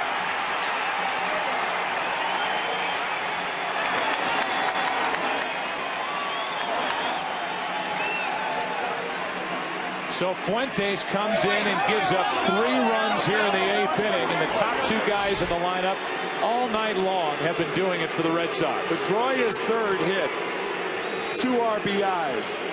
You know, the killer at bat in this inning was the walk to Lugo with 1 out. Fuentes will tell you that this whole inning developed around that that one-out walk to Julio Lugo. Pedroia, Ellsbury, the two rookies have done it all night long. And what became a one-run game is now a four-run game, and the Red Sox lead it 9-5. Here's what the top two, the combination for Terry Francona, what they've done here tonight. 7 for 10, 3 runs, 4 RBIs, 3 doubles.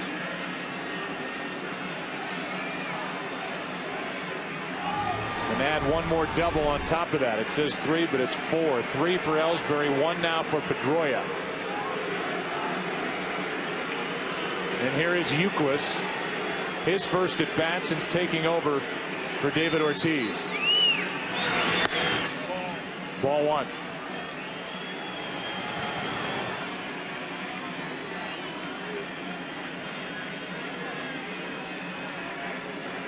Bottom of the order, getting the table set, and the top two in the lineup for Terry Francona delivering. 3 RBIs in the inning between Ellsbury and Pedroia as Euclid takes a strike.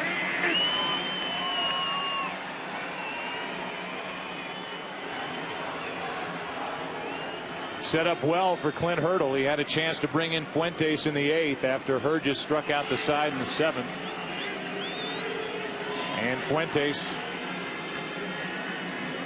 has allowed 4 straight base runners. 1-1 pitch.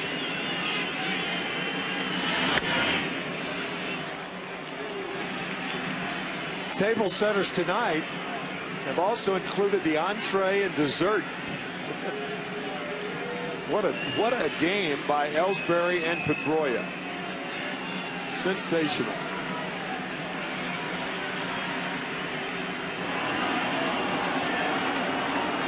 On baseball's biggest stage, and they have performed. Euclid takes a strike, and it's 2-2.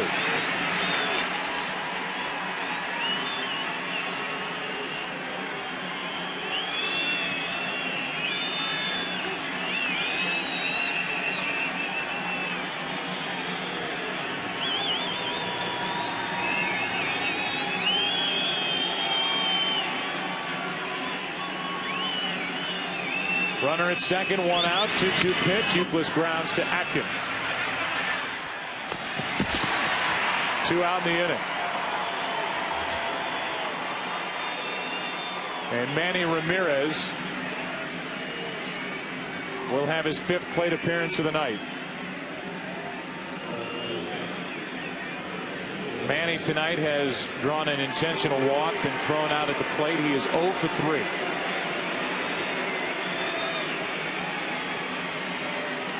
And with first base open, Clint Hurdle can take his pick between Ramirez and Lowell.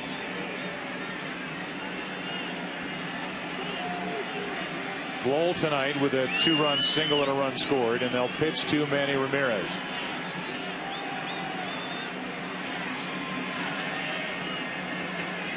In the bottom of this 8th inning, it'll be the bottom 2 in the lineup for the Rockies.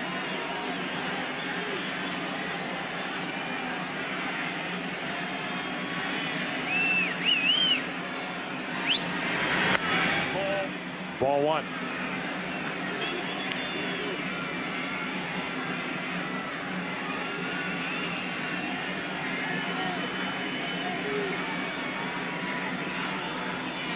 Nine to 5, the Red Sox trying to take a 3-0 lead in this World Series with a matchup of John Lester and Aaron Cook tomorrow night.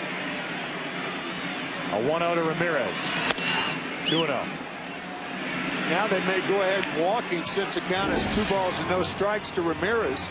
As you said, Joe, walked intentionally earlier in the game. A look ahead to the NFL action tomorrow on Fox. Doubleheader and then baseball tomorrow night.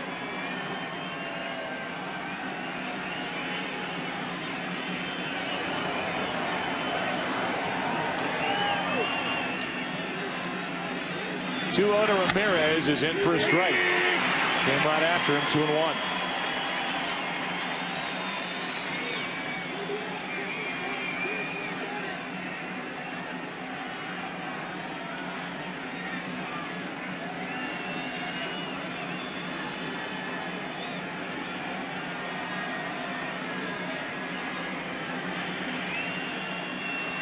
Seventh man to bat in the inning, and Ramirez steps out.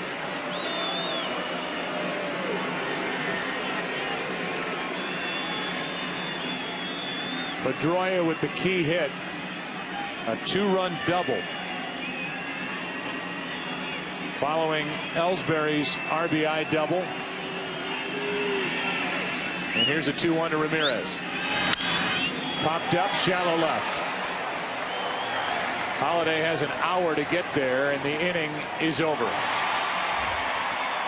top two guys, Ellsbury and Pedroia, both doing it all night. Both rookies, and both here in the 8th inning, taking a 1-run game and making it a 4-run game. 9-5 after 7.5. The comeback is made tougher by the 3-run top of this 8th inning, and now in the bottom half, Spilborghs leads it off against Manny Del Carmen, the hard-throwing right-hander. Ball 1. Okajima ended up pitching 1 inning, allowing 1 run on 2 hits. 2 strikeouts, no walks. Okajima allowed the tying run to get on and then shut down the inning by getting Atkins, Hop, and Torrealba. 1-1 on Spilborghs, who pinch hit in the 6th and hit a drive to the wall in center field off Timlin, caught by Ellsbury.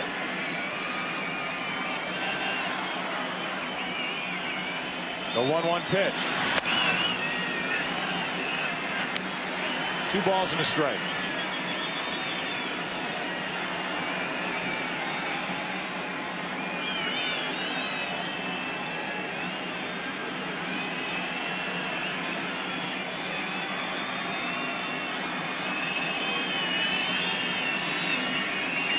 Two-one pitch, 3-1. Manny Del Carmen saying in the paper the other day that 5 years ago he was playing PlayStation and watching David Ortiz and Manny Ramirez perform. Now here he is pitching in the World Series. Spilborghs hits it into right. Ellsbury to his left, drifting in foul territory. He has it, 1 out. This detail of the game is brought to you by Sharp Aquos, official HD TV of Major League Baseball. Bring the details home. The 2 plays by Lugo. This one, Lugo and Lowell on the force out at third, and then 2 on, 2 out at the top of his lead. Catching a line drive off the bat of Jeff Baker to end a 2-run 6th. And now Willie Taveras will come off the bench and bat for Fuentes, who had a rough inning. 1 inning, 3 runs, 3 hits, and a walk.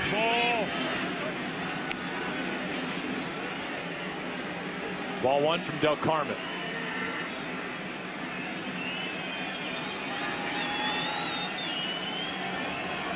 Troy Hawkins, it looks like, will come on to pitch the top of the 9th. 1 ball, 1 strike to Taveras, who is 0 for his last 18. Because of that, lost his spot in the starting lineup. Matsui, who's on deck, took his leadoff position, and Taveras started the night on the bench.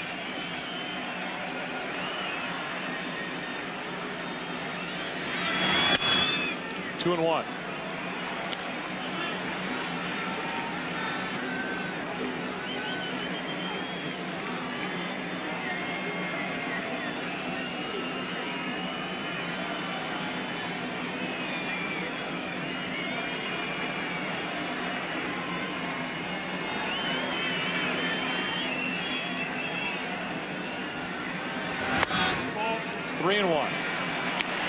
Second 3-1 count, 2 batters for Del Carmen. 5th guy to sit in this number 9 spot in the lineup for Clint Hurdle is Willie Taveras. Josh Fogg started. He never got to the plate. 3-1. Full count. Remember, this was a Rockies team that before the game tonight, 11-1 since September 16th here at Coors Field.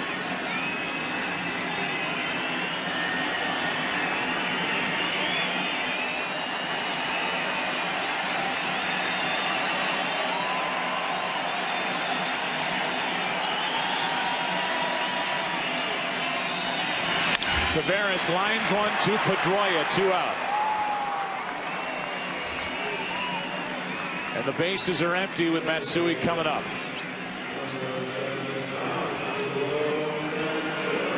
Kazuo tonight has 2 hits, a bunt hit that started a big rally last inning. Stole second. Tulowitzki got a hit. Timlin was out. Okajima came in, threw 1 pitch, and Matt Holliday hit a home run to center to make it 6-5. Then Helton got a hit. Rockies had the tying run on with nobody out, but Helton never moved after that.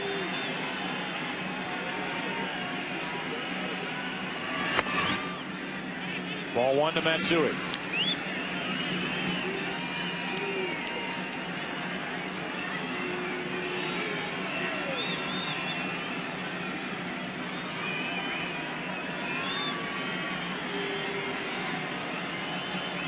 Two out, nobody on. Matsui fouls away strike 1.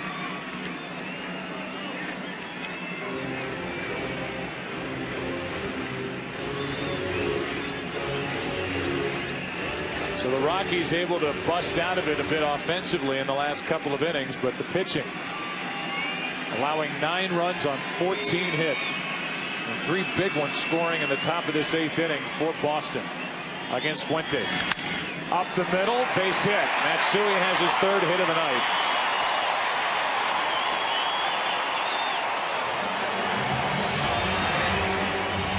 Now Tulowitzki will hit.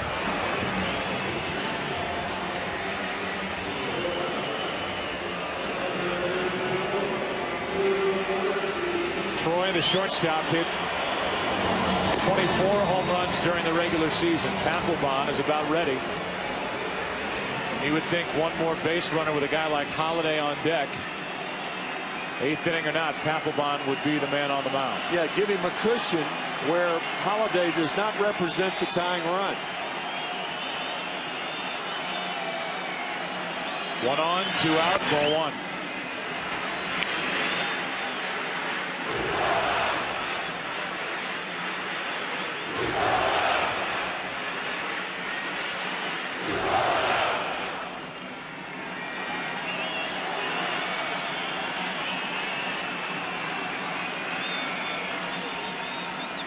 One-0 pitch, 2-0.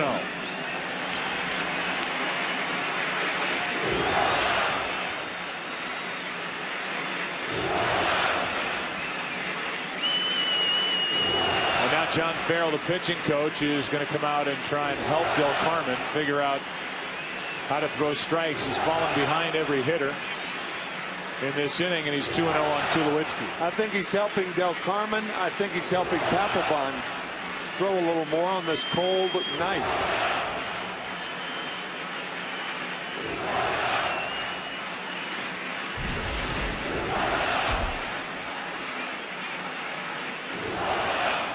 Coming into tonight's game, Tulowitzki will put together a .417 average when batting with 2 out. Rockies need a hit here to bring up their slugger Holliday.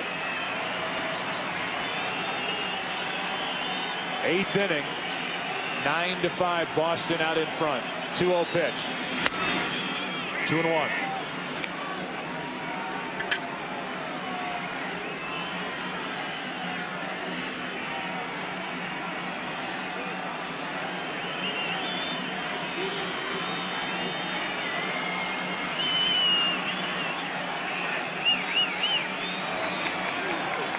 With 2 out, ball 3, 3-1.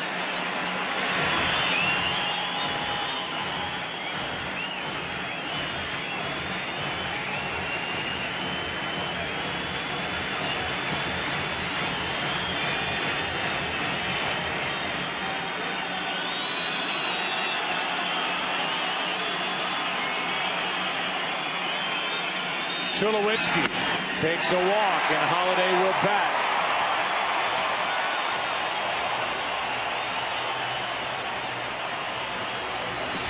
Last time up with 2 on, Holliday went to straightaway center. Made it a 1-run game. He could do the same here in the 8th. get those 3 runs right back that were scored in the top of the inning, but he won't do it against Del Carmen. He'll do it against the Boston closer, Jonathan Papelbon.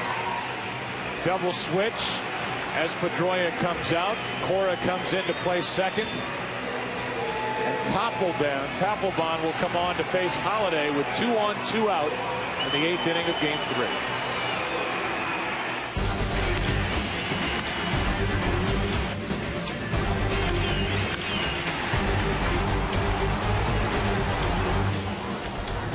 The Red Sox playing keep away tonight. They got on top 6-0. Rockies made it 6-5. Now it's 9-5 with 2 on and 2 out, and Papelbon will face Matt Holliday. Matt Holliday with an infield hit against Jonathan the other night. Alex Cora in there for Pedroia. That's because the pitchers drew up second in the 9th inning. And Matt Holliday, after that base hit, Jason Varitek behind the plate, giving the pickoff sign to Jonathan Papelbon. It's the thumb toward the third base dugout, and the pickoff getting Holliday by about a yard.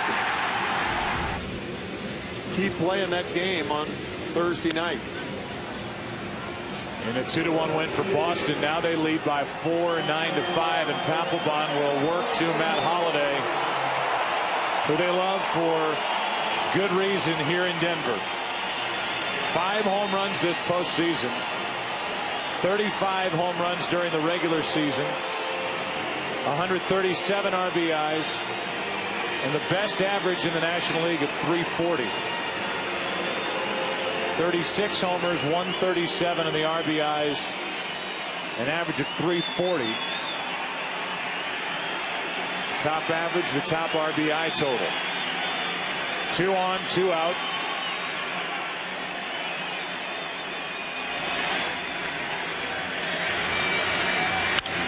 And a fly ball into left field. Back is Manny Ramirez. The inning is over. This time, the Boston reliever throws 1 pitch, and Holliday makes the final out of the inning. We go into the 9th. Sox bat up 4.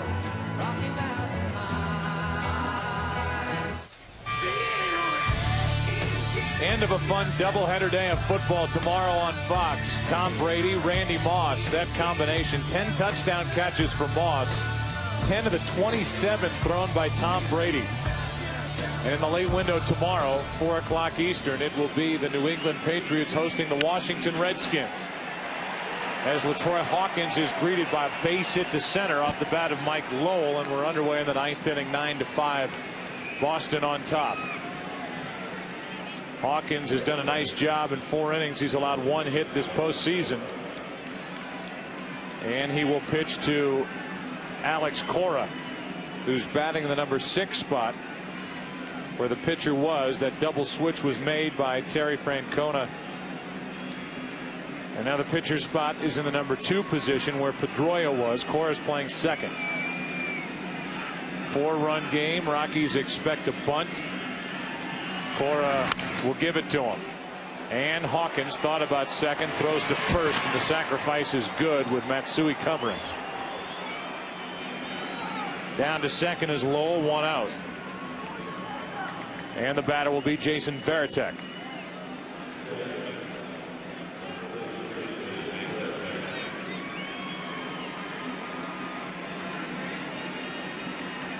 Four-run lead for Boston.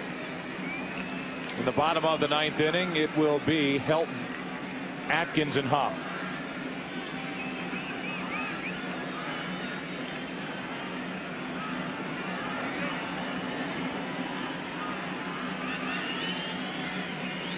Varitek tonight, 1 for 4.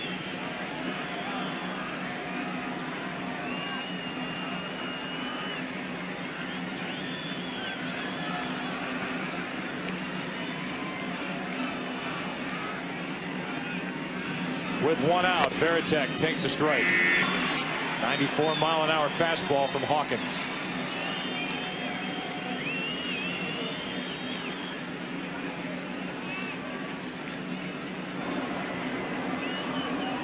Papelbon will go back to work. in the bottom of this ninth inning. Threw one pitch to get out of the eighth. With 2 on, he got Holiday on a fly ball to left. Runner is stealing third, and no throw by Torrealba. How about that? Mike Lowell with a steal of third in a big play with 1 out. He had only 3 stolen bases during the year. What a heady play that is by Mike Lowell. Hawkins not looking him back at second base, and no throw to third. And now Lowell's on at third base with 1 out. Infield comes in, 1 out, 1-1 pitch to Varitek. Down and in.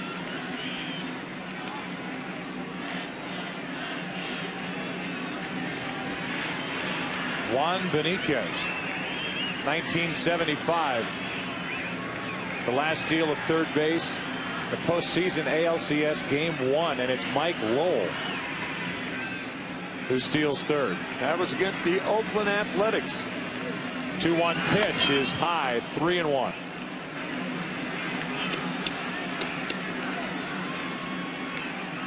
On deck is Lugo. Lugo's been on base 3 times tonight.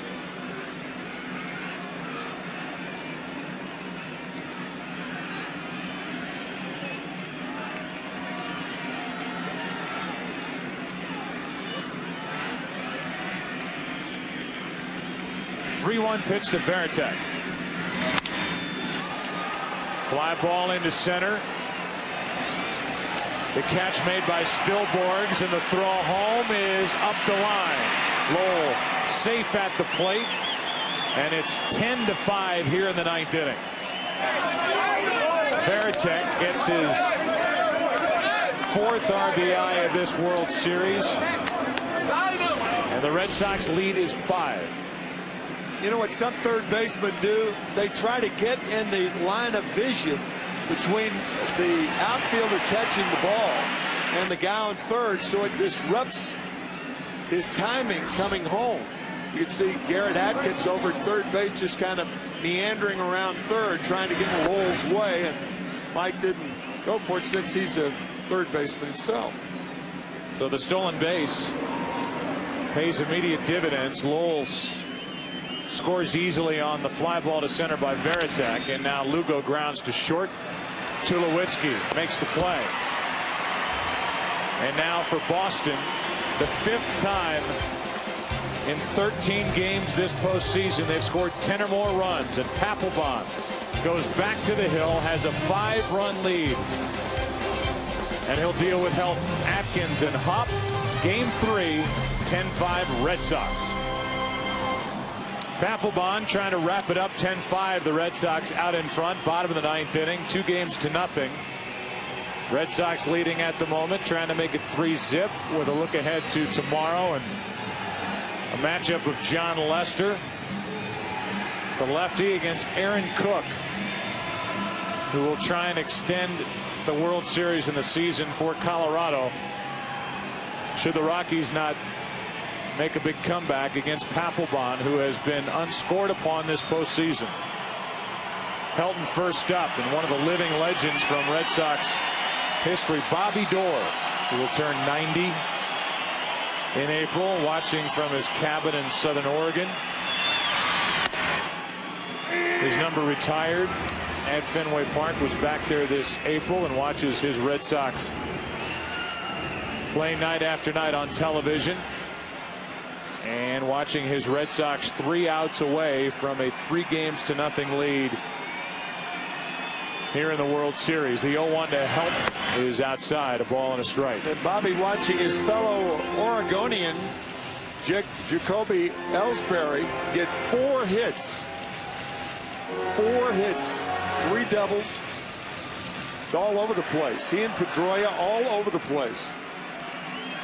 Ellsbury from Madras, Oregon, which is south of Portland.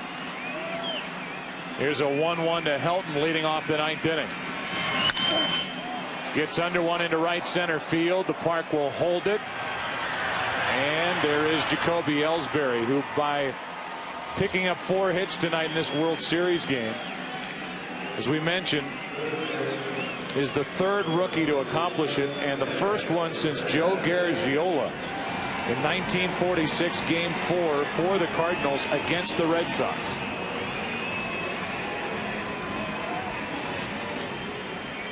Freddie Lindstrom, the other, 1924, Game 5 for the Giants against Washington. And now Ellsbury on that list. What a night. And his partner at the top, Pedroia, had 3 hits and 2 RBIs. Here's Atkins. Strike 1.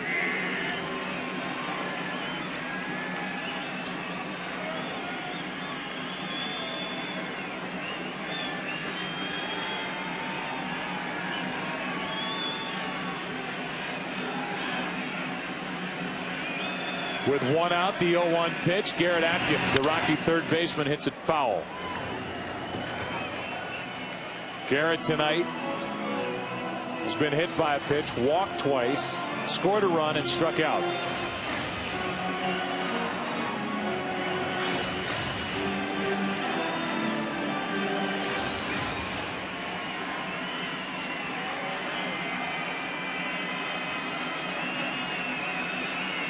Experience and depth evident yet again for the Red Sox tonight here in Game 3. They got a solid start from Daisuke Matsuzaka. Got into the 6th inning, walked 2. He was out. Javier Lopez could not retire a man, but Timlin went 2/3 of an inning, got out of that frame with help from Lugo. Okajima 1 inning. Del Carmen, now Papelbon. Well, the Red Sox have rung up 10 runs on 15 hits and lead at 10-5.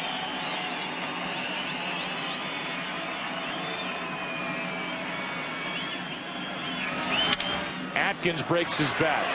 Roll from his third base position, 2 out. And with the bases empty, Hop will be the hitter. The producer of tonight's game, Pete Macheska. The director is Bill Webb. The associate directors are Carol Langley McDermott, Aaron Stoikov, Judy Wong, and Wayne Wilson. Thanks to Steve Horn, our editorial consultant here in the booth. Broadcast associates are Brian Biederman, Yvonne Wagner. Technical producers are Dan Rotante and Sid Drexler. Technical director is Jonathan Evans. Studio show produced by Gary Lang, directed by Rich Russo. Associate director Kathy Hunt. Here's Hop. And there's ball 1 high. The coordinating producer of the studio show, Scott Ackerson. Technical supervisor Jack Simmons. The vice president of field operations, Jerry Steinberg. Senior producer at Fox Sports, Bill Brown. The executive producers, David Hill and Ed Gorin. And a lot of camera operators and audio people lugging this equipment from Boston here to Denver, doing a great job setting up. Strike 1 on Hop. And we thank them dearly for all of their hard work night after night during this long month. And it will continue tomorrow night with John Lester and Aaron Cook. Game 4.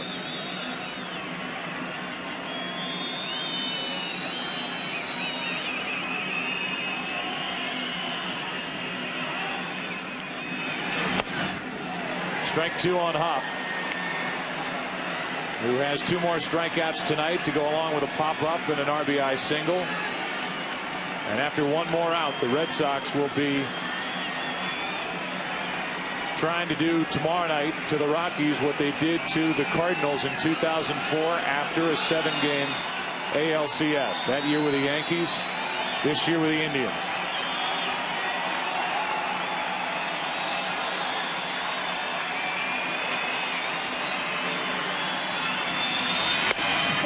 Just inside 2-2.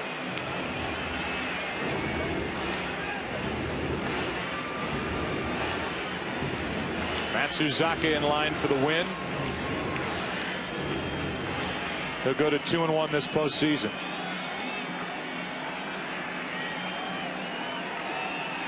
Josh Fogg will suffer his first defeat.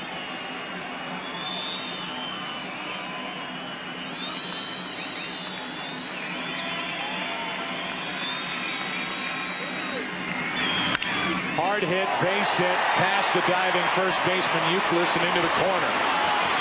Hop will dig for second. make it to third as Ellsbury has trouble in right, and he's there with 2 out.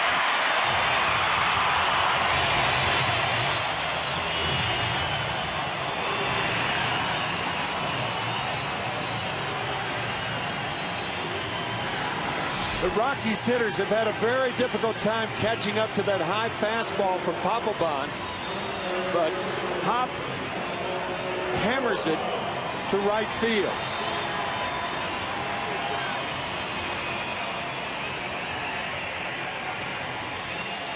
It got past Ellsbury. It's ruled a 2-out triple. Second hit of the night for Hop.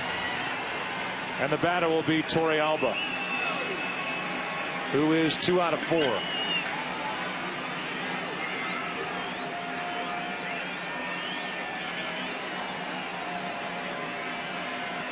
Jorvit with an RBI base hit back in a 2-run 6th.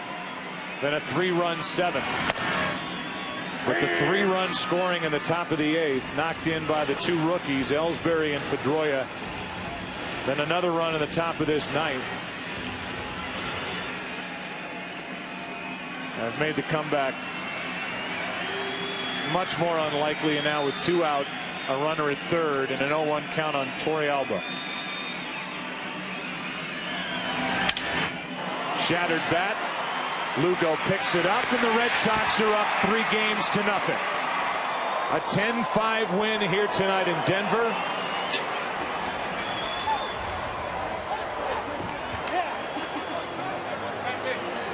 And a 4-hour and 19-minute 9-inning game, which is the longest in World Series history.